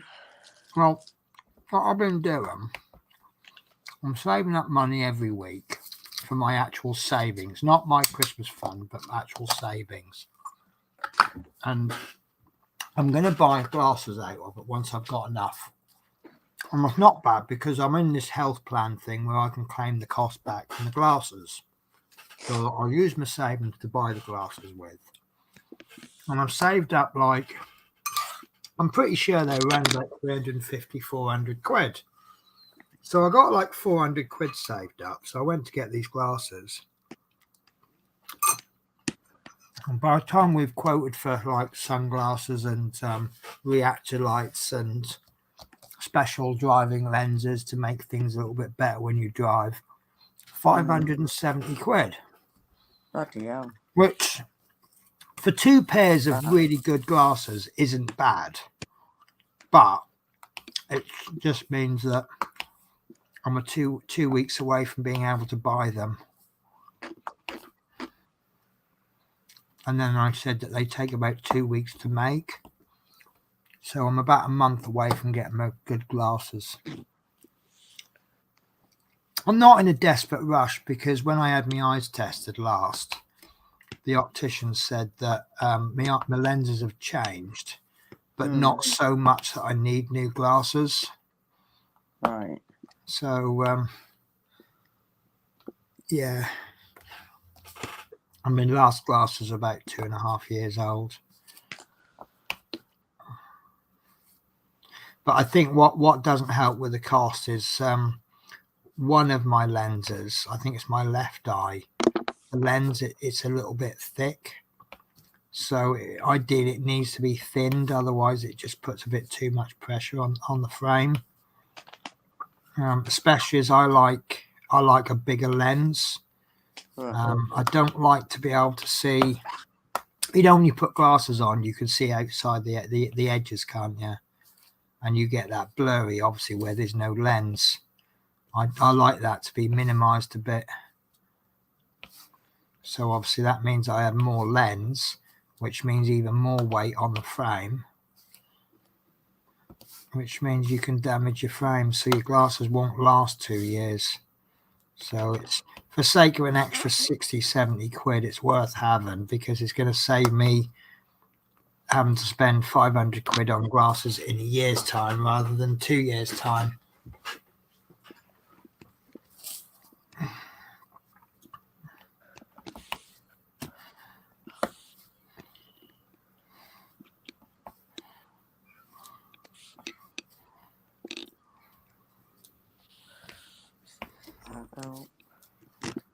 Oh, we've gone quiet now. Why is that? I think my cereal's gone soggy enough to be able to eat. Should have by now. Yeah, quite soft. It is a very hard cereal, actually.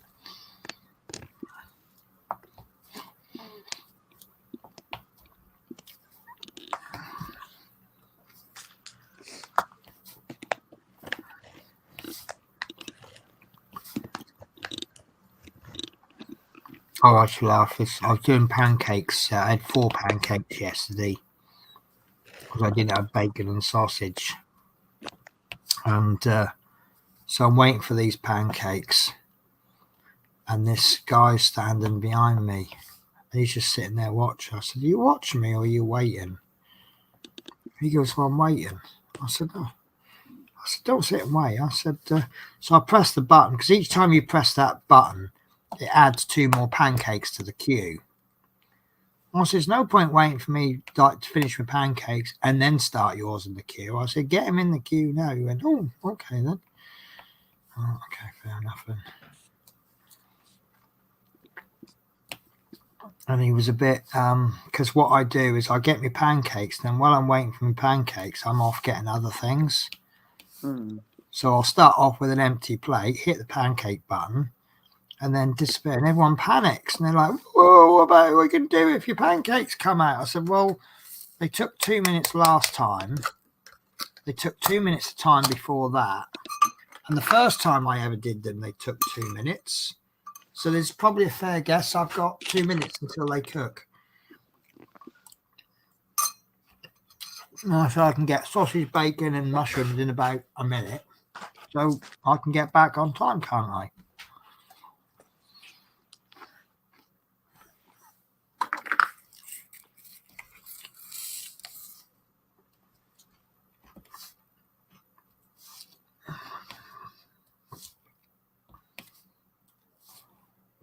Right.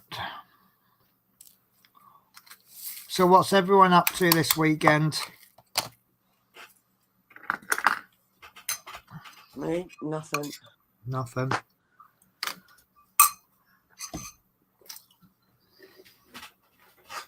Oh, I can't quite get this cushion straight, but I haven't put it in the middle of the seat.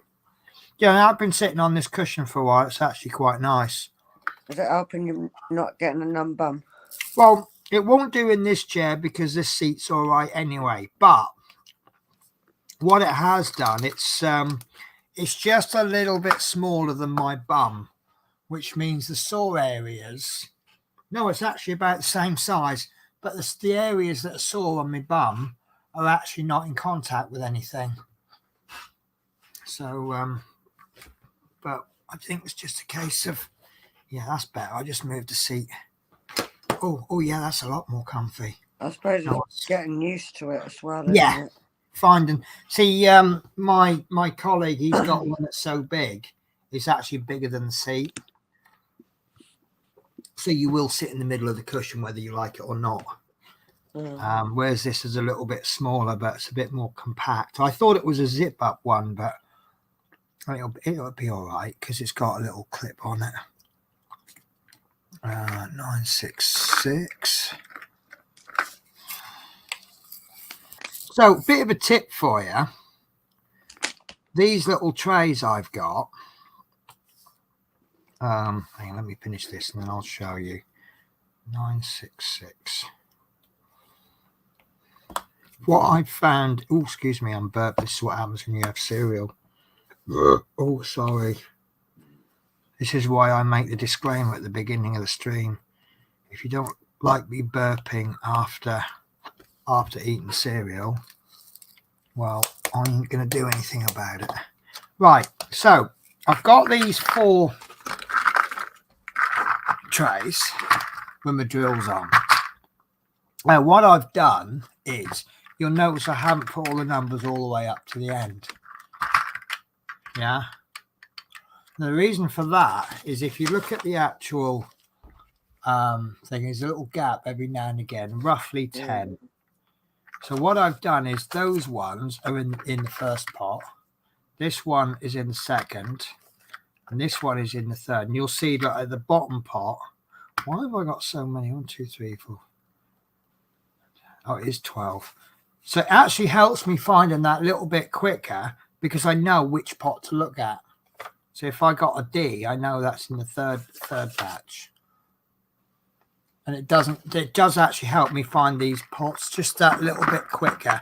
Obviously, as I work my way through the whole design, you just get to the point where you've kind of learnt the numbers, haven't you? And you just know where they are.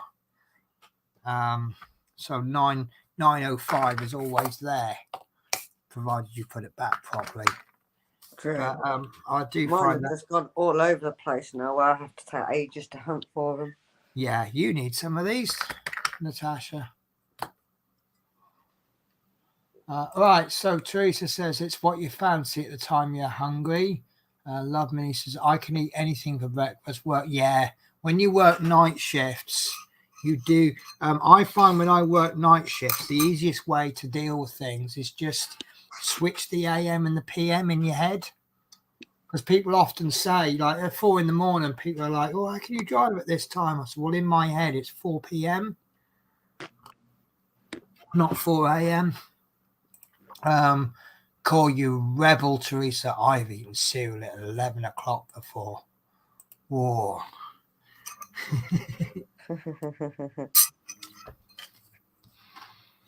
Right.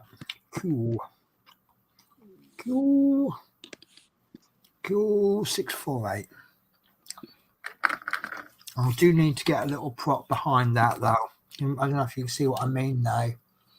See, because this bit is raised, this bit's lowered, so these are the harder ones to get hold of. So if I just get a little bit of wood or something to go underneath that would help. Yeah, can you see that if I had them like that, see how much easier they'd be to get out. But we'll get there. Just takes time. Yeah. I mean, I kind of identified that issue right from the start, but this is what happens when you have 2 of them. But I have seen that system where you have, it's like a stack of, you can put all your drills in trays and you stack the trays up. But yeah, I think you get it from Etsy, don't you? I think I get a form of I'm going to knock them all over. Well, the thing is, have you seen how much they cost?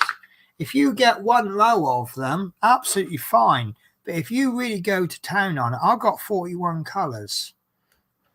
I've got 37. Yeah, so can you imagine having enough to build a rack for 37 colours? I probably wouldn't get a lot of change from 100 quid. And spending that much money just to put your drills in a nice place, I think it's a bit weird, a bit crazy, don't you? I suppose there is people that do it though, isn't there? Yeah, mind you, I'm not immune from doing crazy stuff, am I? No. V16. Have I just done V169? I'm sure I have. Oh God, I tell you what, I'm going straight back to bed after my stream.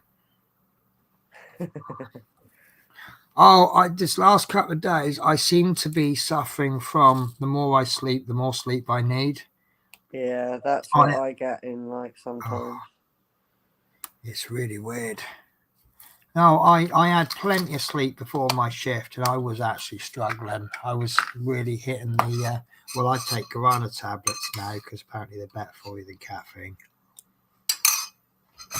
But I did get through quite a lot of guarana tablets to keep me awake. And then I slept as well as I normally sleep in the hotel. And I then slept because I had a couple of hours on the coach when I'm not driving, not when I'm driving. And it just seems I could hardly drive home from work.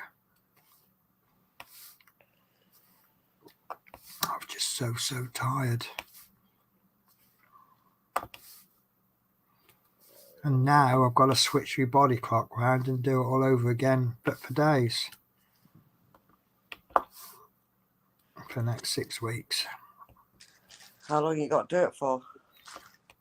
What, Days. the job or days? Days. 6 weeks. But yeah, then you got to swap it back round to night. Yeah, it's a 12-week rota. Right. So you do 6 weeks a day. And I'm glad they've lumped the nights and the days together, because if they sort of mixed and matched it. Yeah. When you're on nights, you've got 2 day routes and 2 night routes. So what you do is you drive every route 7 times. So that's 14 shifts in 6 weeks. That's 28 days in 6 weeks.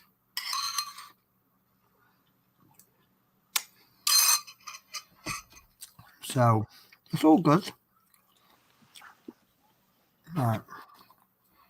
Time for the unveiling, semi-unveiling. Is this for the top bit you're doing now? He's just going to finish the London bit off and probably the top bit of Birmingham. I'll tell you what, we're really eking that Birmingham out. I'm pretty certain Mike and Teresa are really excited about the completion of the Birmingham. Definitely. Although the way we're going, by the time we finish the Birmingham, they probably would have changed the stop in Birmingham again. As I've serviced 3 different bus stops in Birmingham since I've been doing it. Yeah. We had, was it Digbeth Street, just by the side of New Street train station? No idea. I don't know Birmingham very well. I think it's called Colmore Circus. And when you look at some of the characters that hang around Birmingham, you can see why they call it a circus. And now they've changed it to Great Charles Street, which is by the... I think it does... Well, apparently the reason for the change is because they're digging up... they're preparing for this HSA2 thing. Yeah. So that makes sense. But to be honest with you, having it next to the University College in Birmingham, that makes a bit of sense, because students want the cheap travel, don't they? Well, not new there, is there? Well, there will be at some point. It's easier for them, students. Yeah, the only trouble with doing sort of tailoring something for students is it tends to be a little bit seasonal. Yeah. You know, come sort of September, October time, you will be absolutely hammered. But then university holidays, it just goes completely dead. And they don't do long distance travel on a day-to-day basis. Once they're at university, they're there and they stay there until the end of term, and then suddenly you're extremely busy for about a day or 2, and then they all come back. Sorry, just checking.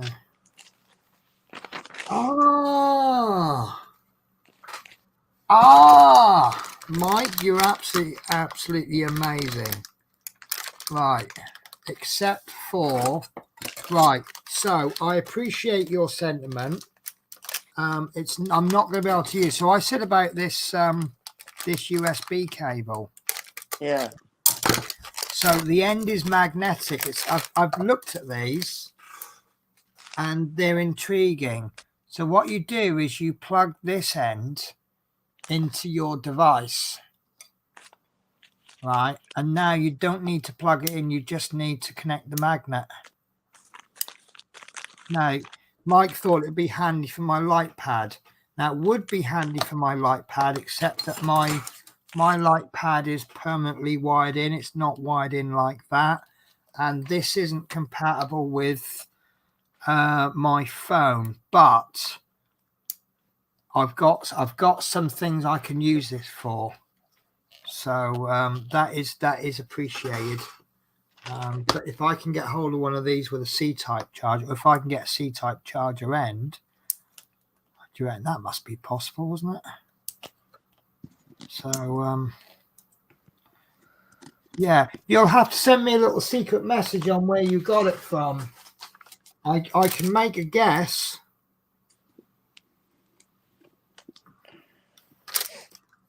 But that's funny. That doesn't say on there, on the packaging, about that. It just says high quality USB cable. It doesn't say that the end is got a magnet on the end. So they've missed a trick there, haven't they? So yeah. Right. Cereal was invented due to farming methods getting better and having excessive grain.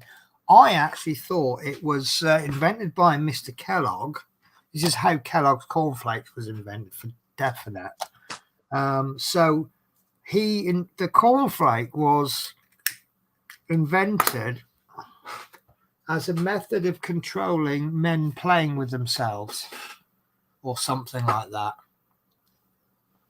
It was a healthy diet that controlled the urges of men, and that's how cornflakes were invented. So there you go. Every day's a school day.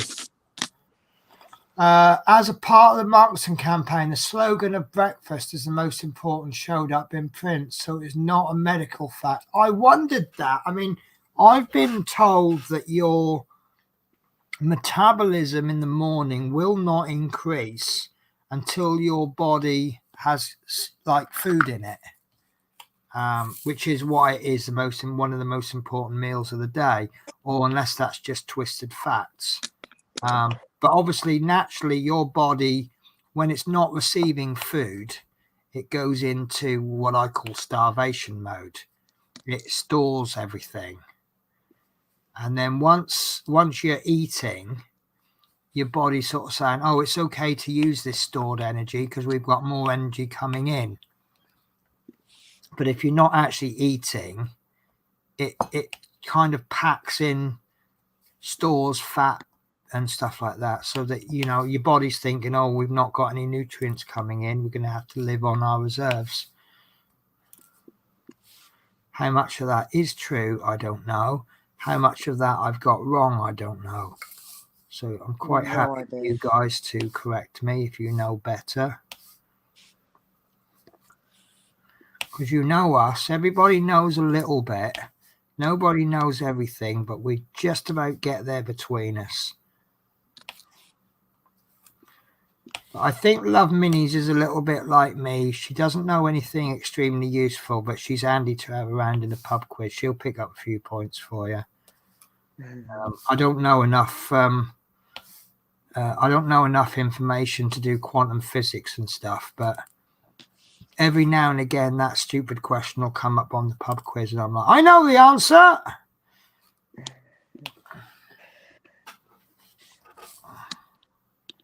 Oh, what's the one that's had us stumped for years? Who was the original singers of the song "Stuck in the Middle with You"?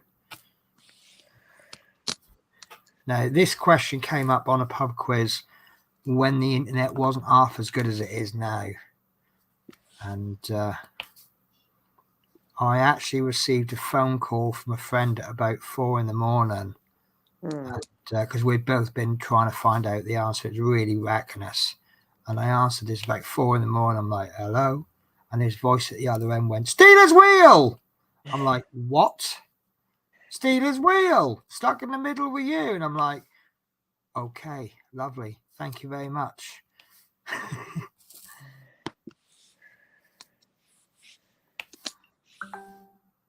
Ding. Ba-ding, ba-ding. Ding. This is Bob. Bob has no arms. Oh, yeah. Oh, that's one of those. Yeah, I can't say the full actual wording.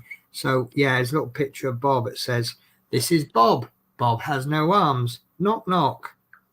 Who's there? Well, it ain't Bob, is it?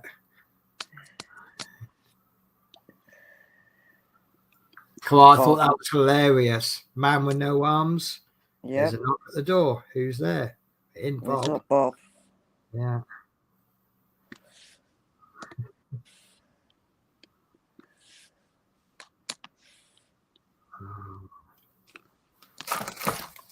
Right. He could have kicked it to make it sound like a knock. What's that? He could have kicked it to make it sound like a knock. Oh, Natasha, why do you have to spoil my jokes like that? I love doing it. You're a killjoy, aren't you?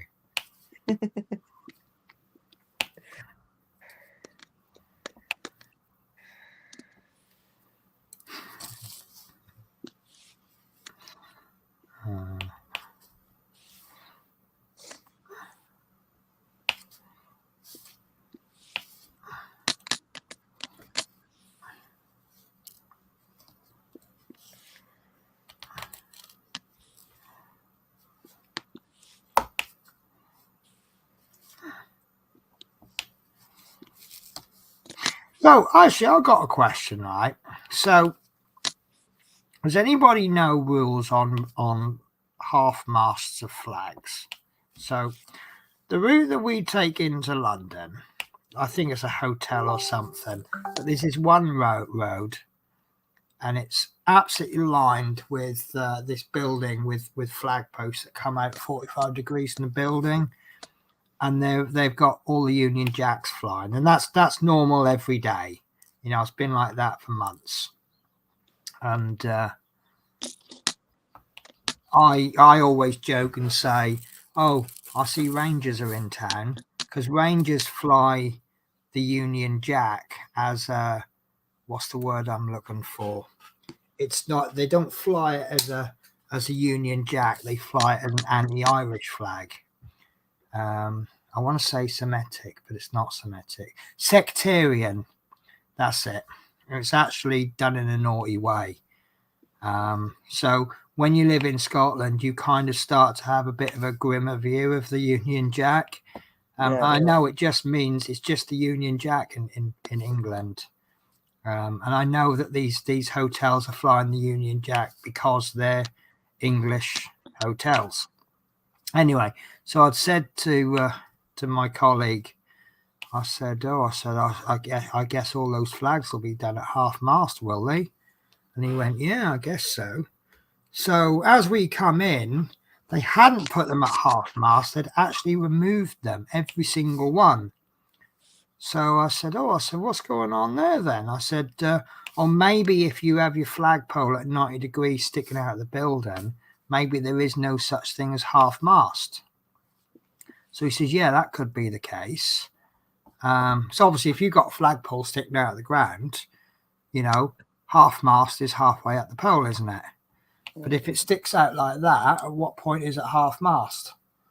So we just thought, oh, maybe it's just there is no such thing as half mast with a flagpole in that manner. So anyway, we drove back, and there's a little bit of London. It's because it's like the one-way system. We only see it on the way out. It's actually the Hilton Hotel, and we noticed that they've got all these flagpoles sticking out 45 degrees to the building, and they had the flags, and they were all at half mast, as in halfway up the flagpole. So I wondered if someone might know why this other building would have removed all the flags rather than move them to half mast, unless they weren't actually able to put them at half mast. So no idea. But Yeah, some poor old guy in the rain yesterday having to remove all of these flags. Obviously, that would have been a caretaker or minimum. Well, probably the caretaker's assistant. Don't worry about the high winds. That step ladder will hold. That'll be fine. Don't worry about all the foreign tourists with their bags that they can't control, knocking into everything they see. You'll be fine up there. It's only 30 foot off the ground.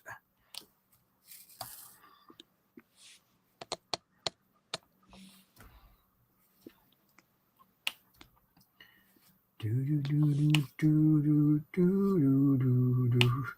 don't feel I've done a lot today.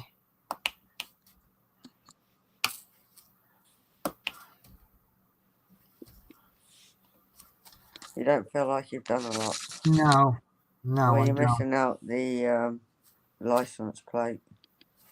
Well, yeah, I know there's that, but I just think mind you saying that, what time did I start? 12. 5 hours I've done.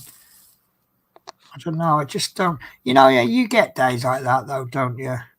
Yeah. I mean, there'll be another day when I'll spend 5 minutes on. I'll go, Jesus Christ, that was quick. So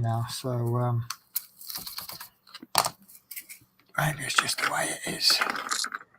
It's just the way it is. Obviously, when I stop and do unboxings and things, that does slow things down. But just be thankful it's not snowing. Imagine shoveling snow in this heat.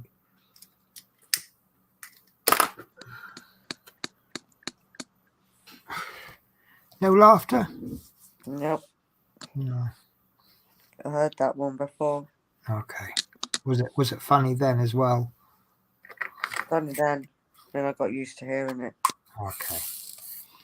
Quite often Chris Davis will tell me a joke. Yeah. And I'll go, Chris, it wasn't funny the first 1,000 times either. I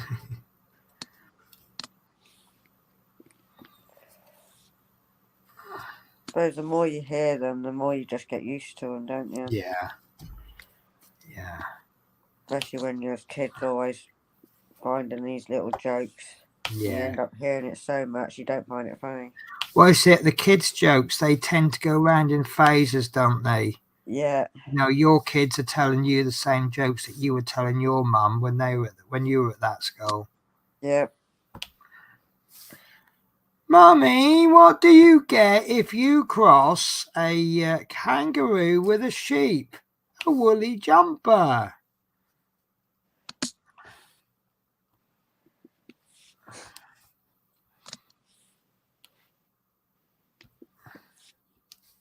Oh, I'll tell you what's been absolutely terrible this year. So you get the annual kids' first day back at school photos on Facebook. Yes. Well, in Scotland, the kids go back middle of August. So we get it twice, don't we? We get it in August, and then all my English friends are posting their pictures in September. Such is the joys.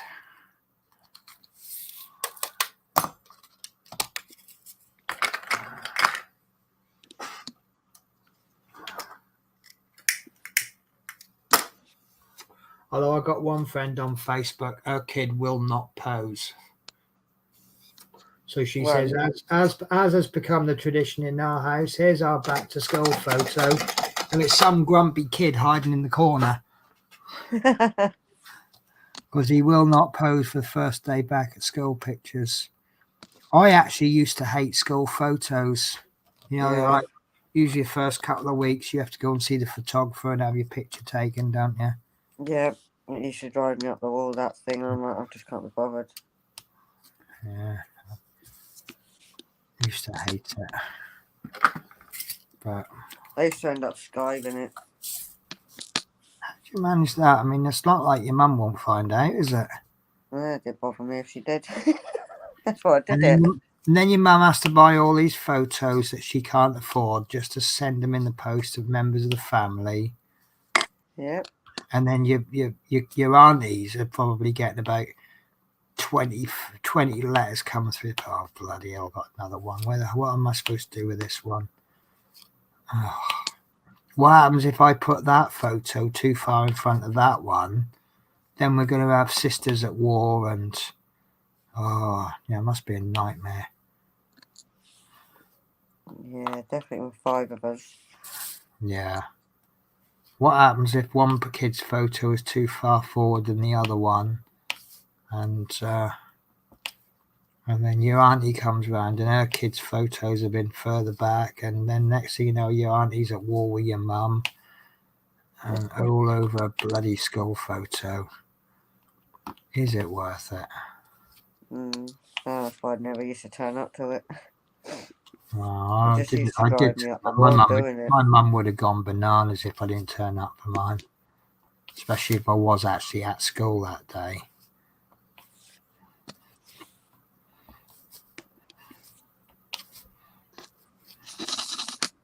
Just used to drive me up the wall doing them. Wow. I thought, yep, another year, not changed. That's how I thought of it. Well, the thing is, on a year-to-year change, you don't really see much difference, do you? No. Maybe just a different haircut or something. Yeah. But it's quite funny. They've actually still got the end of year photo. My middle school. My middle school. They used to do a big, like a leavers photo, and they have them all up on the wall at school. And mine's still up there. Yeah, they used to do all of that type of stuff, didn't they? Yeah. My end of year, I didn't turn up for it. Well, last time I went, I saw that picture. I'm like, yeah, he's no longer with us. He's gone. He's no longer with us. Yep. And that's kind of what happens when you get older, isn't it? I think that's the reality. Sad to say, isn't it, really? Yeah. It's kind of the realities of growing up, isn't it?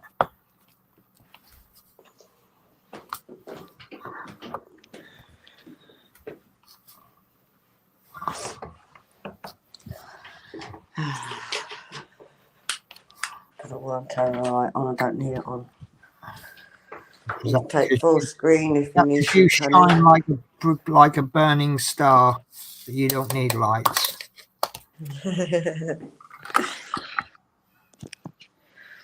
I'll bring that down a little bit just so we get a bit more in. So London's definitely calling, isn't it? Yeah, that's definitely falling in.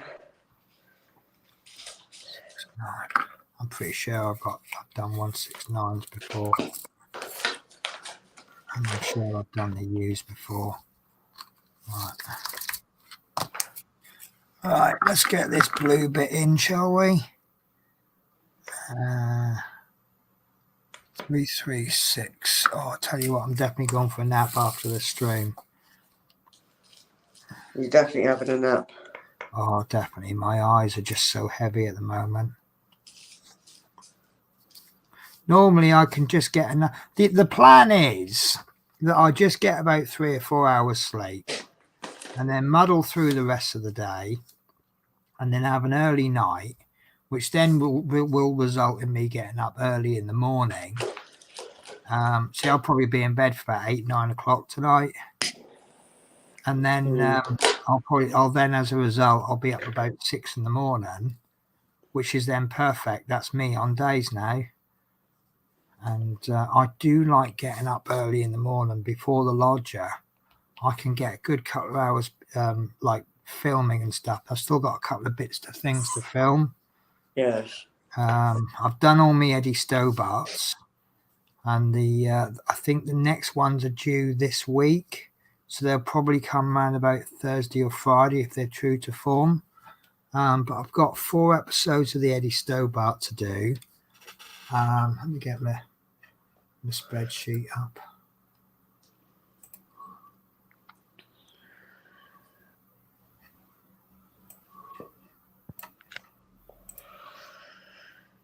If I can find it.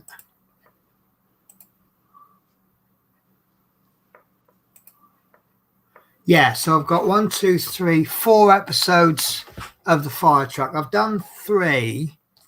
I've got one coming out this coming Monday, which is the first one of the next pack. And because there's nothing to actually build in the first pack, so I've done two stages in one. Got you. And then the last stage is, I've never seen anything like this before. It's a build stage, but you don't get any parts. So I'm going to actually film that, and I'm going to call it episode 49A. So we kind of do 2 in 1, but then we do 1 in 2 later on. So it's six videos for 6. So there's 4 stages left to do. And then that's the pack done. And then this time next week, I then pay for the next pack if they are correct. They say, because there's been delays on them. Like sending out delays, not like postage delays or anything. It's actually their end not distributing. And they say that next week will be on time. So it's like I'm paying for something, waiting nearly a month for it, and then just as I receive it, I've got to pay for another one. So I'm a little bit. It's not the Agora that I first used to use. As I say, Eddie Stobart is due this week. Well, next week. Sorry, because it's Saturday today, isn't it? Yeah. So I've got the next Eddie Stobart done, and I released the Eddie Stobart yesterday because that came out a day late because I forgot to film it. I missed the release date, so that's come out a day late. But next week is it's another non-build issue where you get some bits but you can't put them together. So I've actually done spoilers because I've got a list of what's coming up in future issues, and it looks rather exciting because we are just about finished the wheel. I think, judging from the comments I got yesterday, I think my viewers are looking forward to the wheels being finished as well.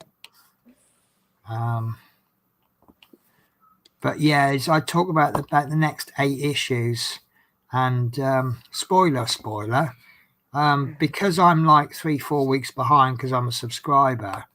Yeah. Some of these issues that I'm talking about have actually already been released, and I have seen some of the videos, and there's some nice parts coming up in the next few weeks. That chassis looks really nice, but I'm just really happy that I called it. I did do a prediction on when I thought the chassis, because people were getting a bit fed up of, well, actually one person in particular, he was getting a bit fed up of all the sub-assemblies, and I'm going, well, that's quite normal.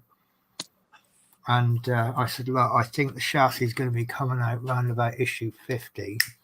Yeah. Early to late, mid 50s. It's coming out at the late 40s, early 50s.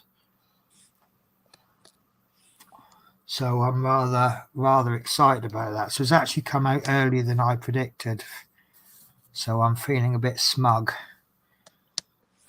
Because when people ask me for predictions and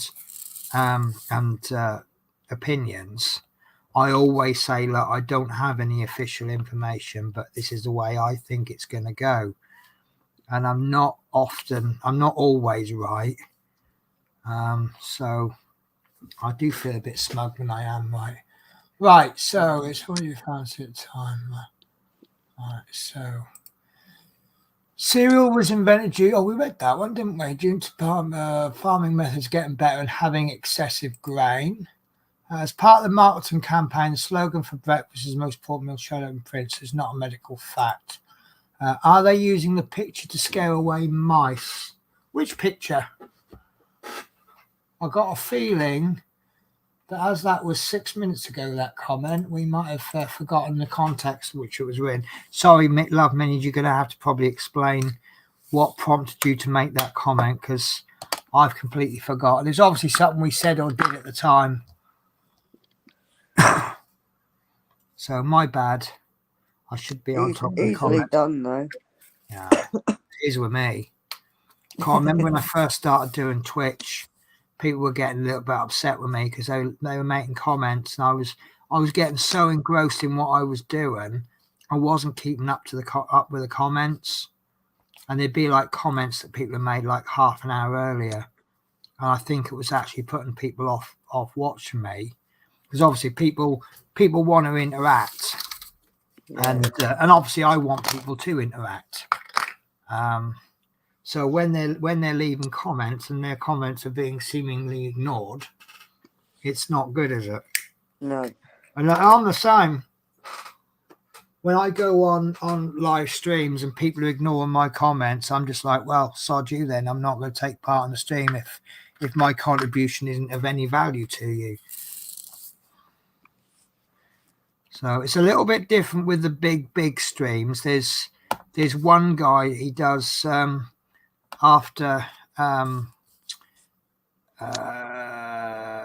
forgotten the name of the program, House of the Dragons. He does like a live show, and there's so many people watching it, and so many comments being thrown around. He can't keep up with all of them.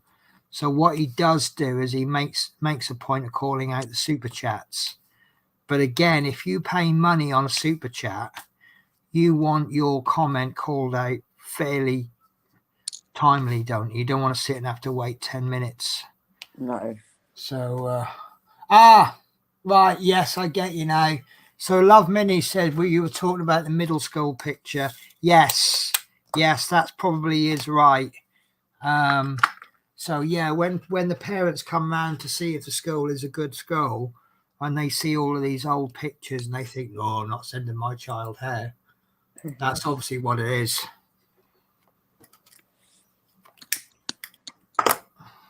It's a good job me and Love Minis get on, isn't it? Better to get on than not get on. Well, I do, when people make a comment, I'll give them the benefit of the doubt. You know, I've got a very sarcastic level of humor. So I do take the mickey out of people a lot. So when people take the mickey out of me, I'm like, are you being serious, or are you, if it's a joke, I'll give you that. As you do. I know what Love Minis well enough that Love Minis is a little bit like me, and if you take her seriously, you've probably misunderstood her. I know when she's being serious because she does write in capital letters. Like when I'm soldering and she writes the word stop in capital letters. Stop what you're doing now. And also, that time I was doing the Millennium Falcon, we were trying to get this framework in and I couldn't get it in. So I started filing and hacking at this bit of frame. And it just turned out I got it in upside down or something. And I just flipped it over and it just fit like a glove. Right, do you know what? Right, since I said I don't feel I'm making that much progress today, the rest of it just seemed to have gone into place. That's what I'm saying. Yeah, it's just that's how it goes. I do. You don't feel like you've done a lot, but it's just But yeah, work has been done today. I mean, obviously, I haven't done 2 squares because because I haven't done 2 squares together, but I've actually done more than 2 squares because that bit of number plate, that was bigger than one of these. So, right, one more drill and my work here today is complete. And it's going to be a nice sky blue drill. nice. So I just lost it. I was about to say that was a nice drill. There we are. So that's a nice drill to finish the show on, I think. 3840. Right, so that's London complete. So next show, which is going to be tomorrow, I haven't put the show listing up yet. So that'll be tomorrow, same time, 2 o'clock. So I'll probably get some more of these some of these little block bits done. So I'll get that one done probably off camera, which will then pull. That one's already done. Yeah, no, these two are going to need doing. So if I do, right, I'll do some work. I'll tell you what, off camera, I'll probably get that bit and that bit done. So then that's that bit done. And then we'll work on that bit. And then we can start bringing that back up. Now I'll probably get a load of this block done. I don't know, I'll sort something out. You'll work it out. So as part of tomorrow's show, I definitely want to get this bit there done, because that'll finish the destination blind off then. And I think that looks pretty smashing, actually. You can actually, if you look carefully, you can actually make out that it's meant to say Birmingham. Yeah. Just the top little bits of the lettering. So we'll get the Birmingham finished tomorrow as a tribute to Smith's Beads. How's that? Yeah, definitely agree with that one. And then that'll give us some of this two of these will need doing. So, right, so what I'll do is I'll save these bits for tomorrow. Because actually I can get the camera in there fairly nicely. So, and that'll tidy up this release paper. See, I've got all these little bits of release paper. But further down, I don't actually need. I'll just cut the bits out, and then I need to remove it just for the ruler. So that'll keep that all nice and neat. So yeah, we'll crack on with these. I'll save these three. I'll definitely do two. I like doing two bits. That works quite well for me. We know where we are, don't we? We know what I'm doing. Sometimes I can get through two bits really quickly. Sometimes it takes me a bit longer. That actually, I think I cut too much off there. Yeah, I didn't want to do that bit there. Never mind. Right. So yeah, I might get 3 bits done tomorrow, but I'll definitely get 2 bits done. Again, we'll play it by ear. That's all you can do. This bit is sort of semi-block. There isn't that much on there. I can kind of whiz through it. But saying that number plate, that wasn't too bad, was it? I mean, that's quite confetti. But actually, it was fairly quick to get through. But there's the number plate. I do like that.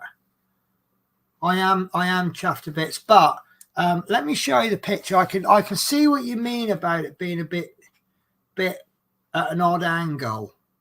If you look at it like that out of context, it looks like it's going the wrong angle, doesn't it? But if you get the whole picture in and get a bit of context into it, you can see that actually it's, you see the whole bus is at an angle. It's the angle that I've taken the picture at. Yeah, it's the angle, isn't and it? it totally brings that number plate into context. I'm going to use the word context, and I'm still worried about that bit up there. It looks like like a chunk of the bus has been taken out.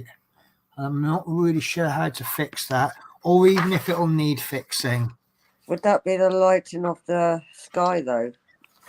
Yeah, what it is we've got the reflection hitting the window, and where we've edited the outsides, it's actually kind of merged with it.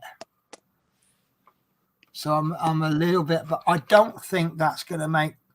See, I think that's fine. I think that'll be all right, because you've got a little bit of a line coming up there, haven't you? Yes. Which just looks like, it just looks like maybe you can see like that line. You can see a line going up there. So I think that orangey pinky bit is a reflection of the building, and that is a reflection of the sky. I'll see how it goes. Teresa says you may be able to blend in some of the colors. The way I'm looking at it is, I don't know if I have the skills to do that, but to be absolutely fair, I've said that about a lot of things. Oh, I don't know if I've got skills to do that. And I've cracked on and I've done it and I've done an okay job of it. So it might absolutely be fine. Might be able to blend it in. And of course, it might not even be a problem. So if it's not a problem, I'm not going to fix it. If it's not broken, don't fix it. That's what they say. No. Well, I'm looking at a little picture. It's about 1 inch by 1 inch. And the picture is 60 centimeters by 60 centimeters. So, it might not need it sorting out. Right. So let's have a look at what you've done then, Tasha. You want to see how much I've done? Yeah, we need to see what you've done. I started near another end. Is that your jammy bottoms we just caught a flash of? Yeah, my owls. Your owls. They're most comfortable when you're indoors, isn't it? Oh, do you know what? It's I love comfortable. I love going out looking smart, but the second I get in, those clothes are coming off and I'm getting me comfortable, what I call my pajamas. Exactly what I'm doing. Yeah. Wow. Love it. I just want to see those. So has any of the surprises popped up yet, or are you still hiding those? I can see where they are. Okay, then. Do you want to show us that? No. Okay, fair enough then. You should be able to see them, but they're very hidden. Well, I'm not going closer.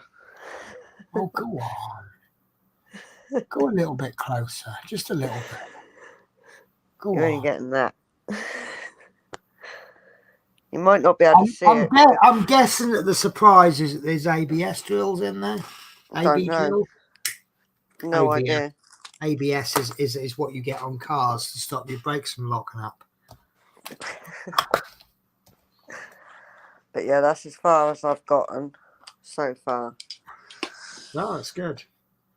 It's looking good. Further I'm away from it, the better. Yeah. Because I can't twist it round. But again, to touch on what we've said in the past, it's just a case of if you're happy with it, isn't it? If it's not good but you're happy, oh no, Love Minis, no. So Love Minis has found a diamond painting of the Christmas Coca-Cola truck. Oh God! She's even given me a $5 off. But oh, hang on, I'm not on the screen. How can I show you if I'm not on the screen? And I'm like, yeah, I like that, but I don't want to do it because if I buy everything I want, oh no, I'm not going to do it. I'm not. Are you sure about that one? Thing is, right, see, again, it's like I'm not knocking diamond paintings out there, but obviously the target audience of diamond painting is young kids and women, so you get a lot of the pretty things. There's all the things that I'm not into. I'm not into Disney and princesses and butterflies and things like that. So I'm a little bit more geared towards the customs because then I get a picture that I want. Now, obviously wolves I like, but there's only so many wolves you can do, and there's only so many wolves I've got. By the way, if anybody has any ideas for me to do things, I will always listen to ideas, but I won't do anything I don't particularly enjoy myself. I can't see the point in doing stuff I don't like. But yeah, there's a picture I found on Facebook yesterday, and I sent it to Mike to say, "Oh, could you do anything with this?" It had a little logo in the bottom, and I'll probably get in trouble because it's obviously copyright, but I can't remember where I found it. But this is what I found. I've got a feeling I stole it off your Facebook page, actually, Natasha. Mine? I've got a feeling I did. That's the picture. Yeah. Yeah. Yeah. And I just saw that and I thought all that detail in there, but it had a little logo in the corner. So I just sent it to Mike. I said, can you do anything with that? And I just thought, wouldn't that make an absolutely amazing? Is that, are you already on the case here? I already wanted it, but I didn't do anything with it. Right. Well, I've already done something with it by removing that logo. So that picture's ready for you if you want to order that, Natasha. But I think I am going to order that. I'm not into owls, but whether you're into owls or not, It's the detail. That's why I loved it. Yeah. Look at all the woods. Like, just mentally block out the owl and look at what you're still left with. Yeah. There's an awful lot of good. I think that is an absolutely brilliant picture. You know, the background is as exciting, if not more exciting, than the foreground. And that, well, I just think, well, but yeah, there's the original picture. So Mike, I kind of also did it as a test because Mike's not let me down on anything that I've done for photo editing. And I just thought, I didn't think that was a difficult photo edit because I know how to edit that. You kind of need to grab some of the other background and sort of paste it in, but it's something that's just too much for me to bother doing. Yeah, that's why I never did anything with it, but it sat in with my album. You've now thinking got that. One day I will get that done. Yeah. So, yeah, we've now got. You now have that picture if you want to use it. I have no idea what size to do that though. I don't, because it's not a detail. Well, see, the thing is, you love owls, don't you? So you would probably want to buy that as a nice big one. I'm not. How do I put it? It's not something I would want to do as maybe a 60 or 70 because it's not like the buses I'll do as a 60 by 60 because that's my big interest. Wolves I do as a 60 by 60. Something that I like but isn't my main interest area, I'd want to be doing as a smaller one. So I might even I've just come up with a great idea for one that's really going to annoy Mike. Right? How about the Pope or the Pope and 10 other bishops having a football match against, I don't know, Manchester United in the Houses of Parliament? Oh, that would be funny. That would tick 3 boxes there, wouldn't it? Yeah. Right, that's interesting because YouTube are getting. There we go. Right, sorry, I gotta go. As been told, I gotta go for a walk. That's not a problem. We're just about winding the stream up anyway. But yeah, that owl. I mean, where did you get that picture from? Are we? If we did that, would there be copyright issues? Do you think? I think I got that from mainly Google. Right. Okay. Most of my pictures I go from Google. To be honest with you, the rules. I think the rules of copyright are you can actually copy anything.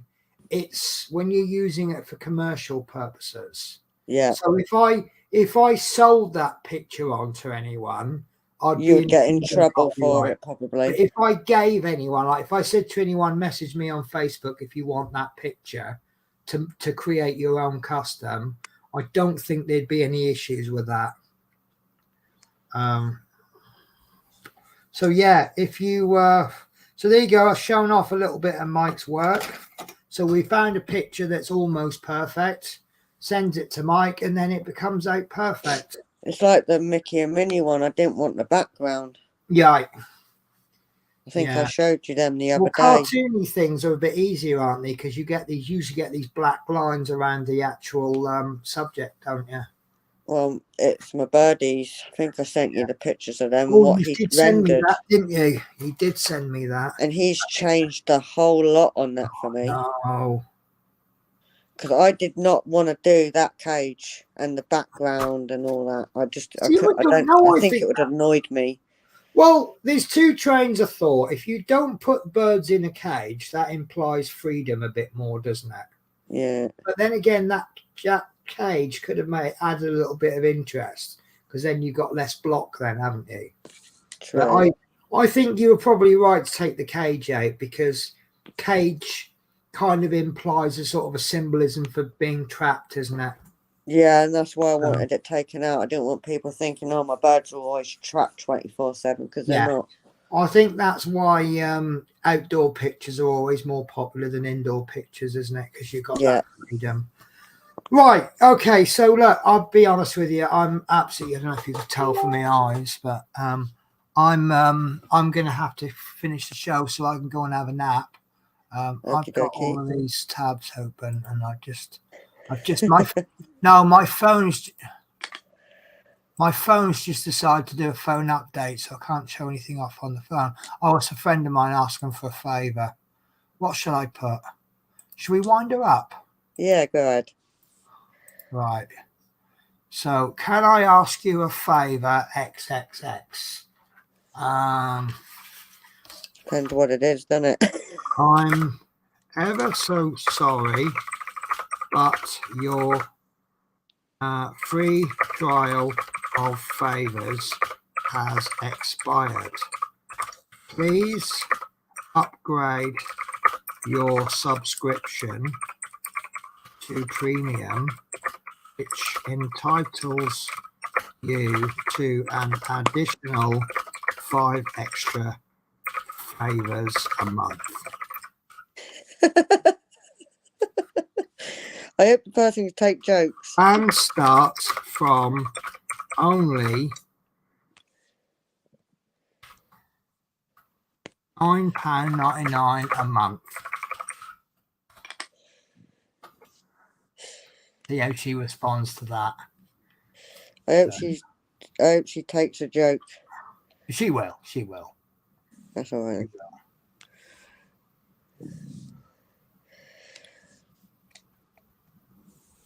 Nothing so far. Oh, she's blocked me. Just joking. Oh, she's typing. Oh, she's not typing. She's making her mind up what to reply with. She typed something and then gone delete. Ha, sounds good. Where do I go to sign up? You can sign up via my OnlyFans page. You know what OnlyFans is?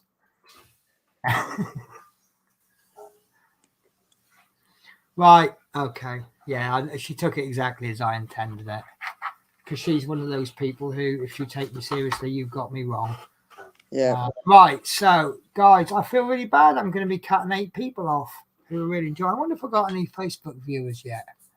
No, they will come by to my YouTube page.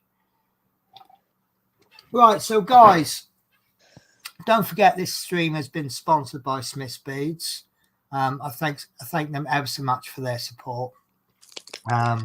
Also, if you want to use their website and you order anything, you enter the code penny15 at checkout and you will receive a 15% discount on your order. They've got some fantastic stuff, and if you don't want to do a custom or something, they do some really nice diamond paint. In fact, tell you what, let's have a diamond painting of the stream, shall we? And I know just the one I'm going to pick as my favorite for this stream. It's actually one that I have bought before. There's lots of tiger ones. Oh, here we are. Yeah, this is one that I bought from them before. So this is my recommended diamond painting of the stream, which is this one, and it never fails to get an R. No, that's cute, isn't it? I think that's absolutely lovely. So you can get a 40 by 30 for £13.50. But I'm going to put Mike on the spot here. Do you think, Mike, you could actually take that picture and then make it into something a little bit bigger? If someone wanted something, but then I think that would work in the 40. But in fact, I'm pretty sure I have got that. So I'm sure I bought that diamond painting before. But that's my recommendation. In fact, should we do that every week, Natasha? Yeah, that would be good actually. Right, Wouldn't so it? this is a challenge we're going to set ourselves for every stream that we're on. We're going to find a product that we like on the site, and we're going to spend a couple of minutes saying why we think you should buy it. So I just think that you should buy this one this week, because can anyone come up with a reason to not buy that? Isn't that just so cute? And I just think it's the puppy, isn't it, turning into a big wolf? well, you can look at it in two ways. You've got, obviously it's a beautiful image, but also to me it's the message that's sent out. It's not what you are, it's how you see yourself. Yeah. You've got, sorry, just bear with me one sec.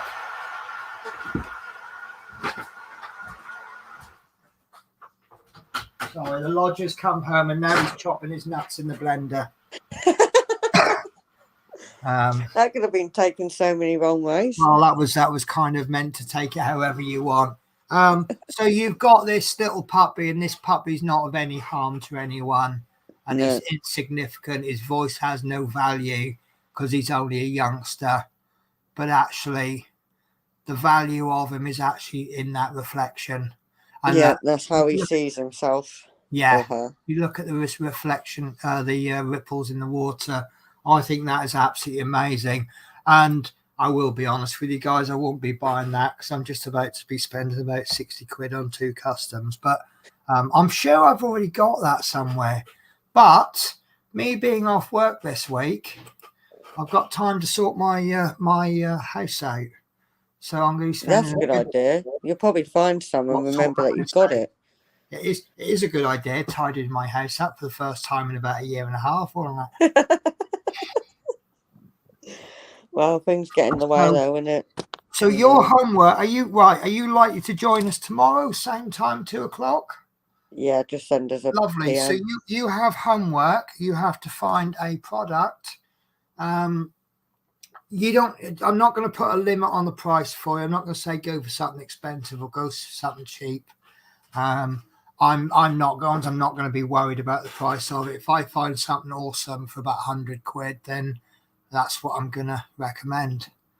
But yeah, so so I'll have a little. Oh, I think I've already seen tomorrow's. Yeah, I've just seen tomorrow. Yes. Oh, Jesus Christ, that's big. Yeah, I've just seen tomorrow's recommendation. So, right, I've got a brilliant one. Actually, I think you've priced that wrong, Mike. Let me have a look. Right, so that wolf is a 40 by 30 for £13.50. 14 by 30. Oh, okay, yeah, possibly. That just looks too cheap to me. You'll find out what I'm talking about tomorrow, but I found a really, really, really nice diamond painting. And I just think it's a little bit bigger than I consider my normal, and it's not expensive. So if you want to find out what I'm talking about, you're going to have to watch my stream tomorrow. Tune in tomorrow, isn't it? My stream tomorrow, because I want to know what Natasha's picked for tomorrow. So there we go. So smithsbeads.co.uk, penny 15 in the checkout. Get yourself a little discount code, and everything's awesome. Right, so I'm going to let Natasha close. I think I'm terrible at closing shows, so I always let. Same here, I'm terrible, but hey, tough luck. I make the rules on my stream. You're closing the stream. So, right, I'll let Natasha close the show then. Hi everyone, thanks for joining, and hopefully see you tomorrow, and be safe out there. Goodbye. Yeah, so take care, guys, and I'll catch you tomorrow 2:00. I will set the show up probably sometime this afternoon. Yeah, guys, you take care. See you later.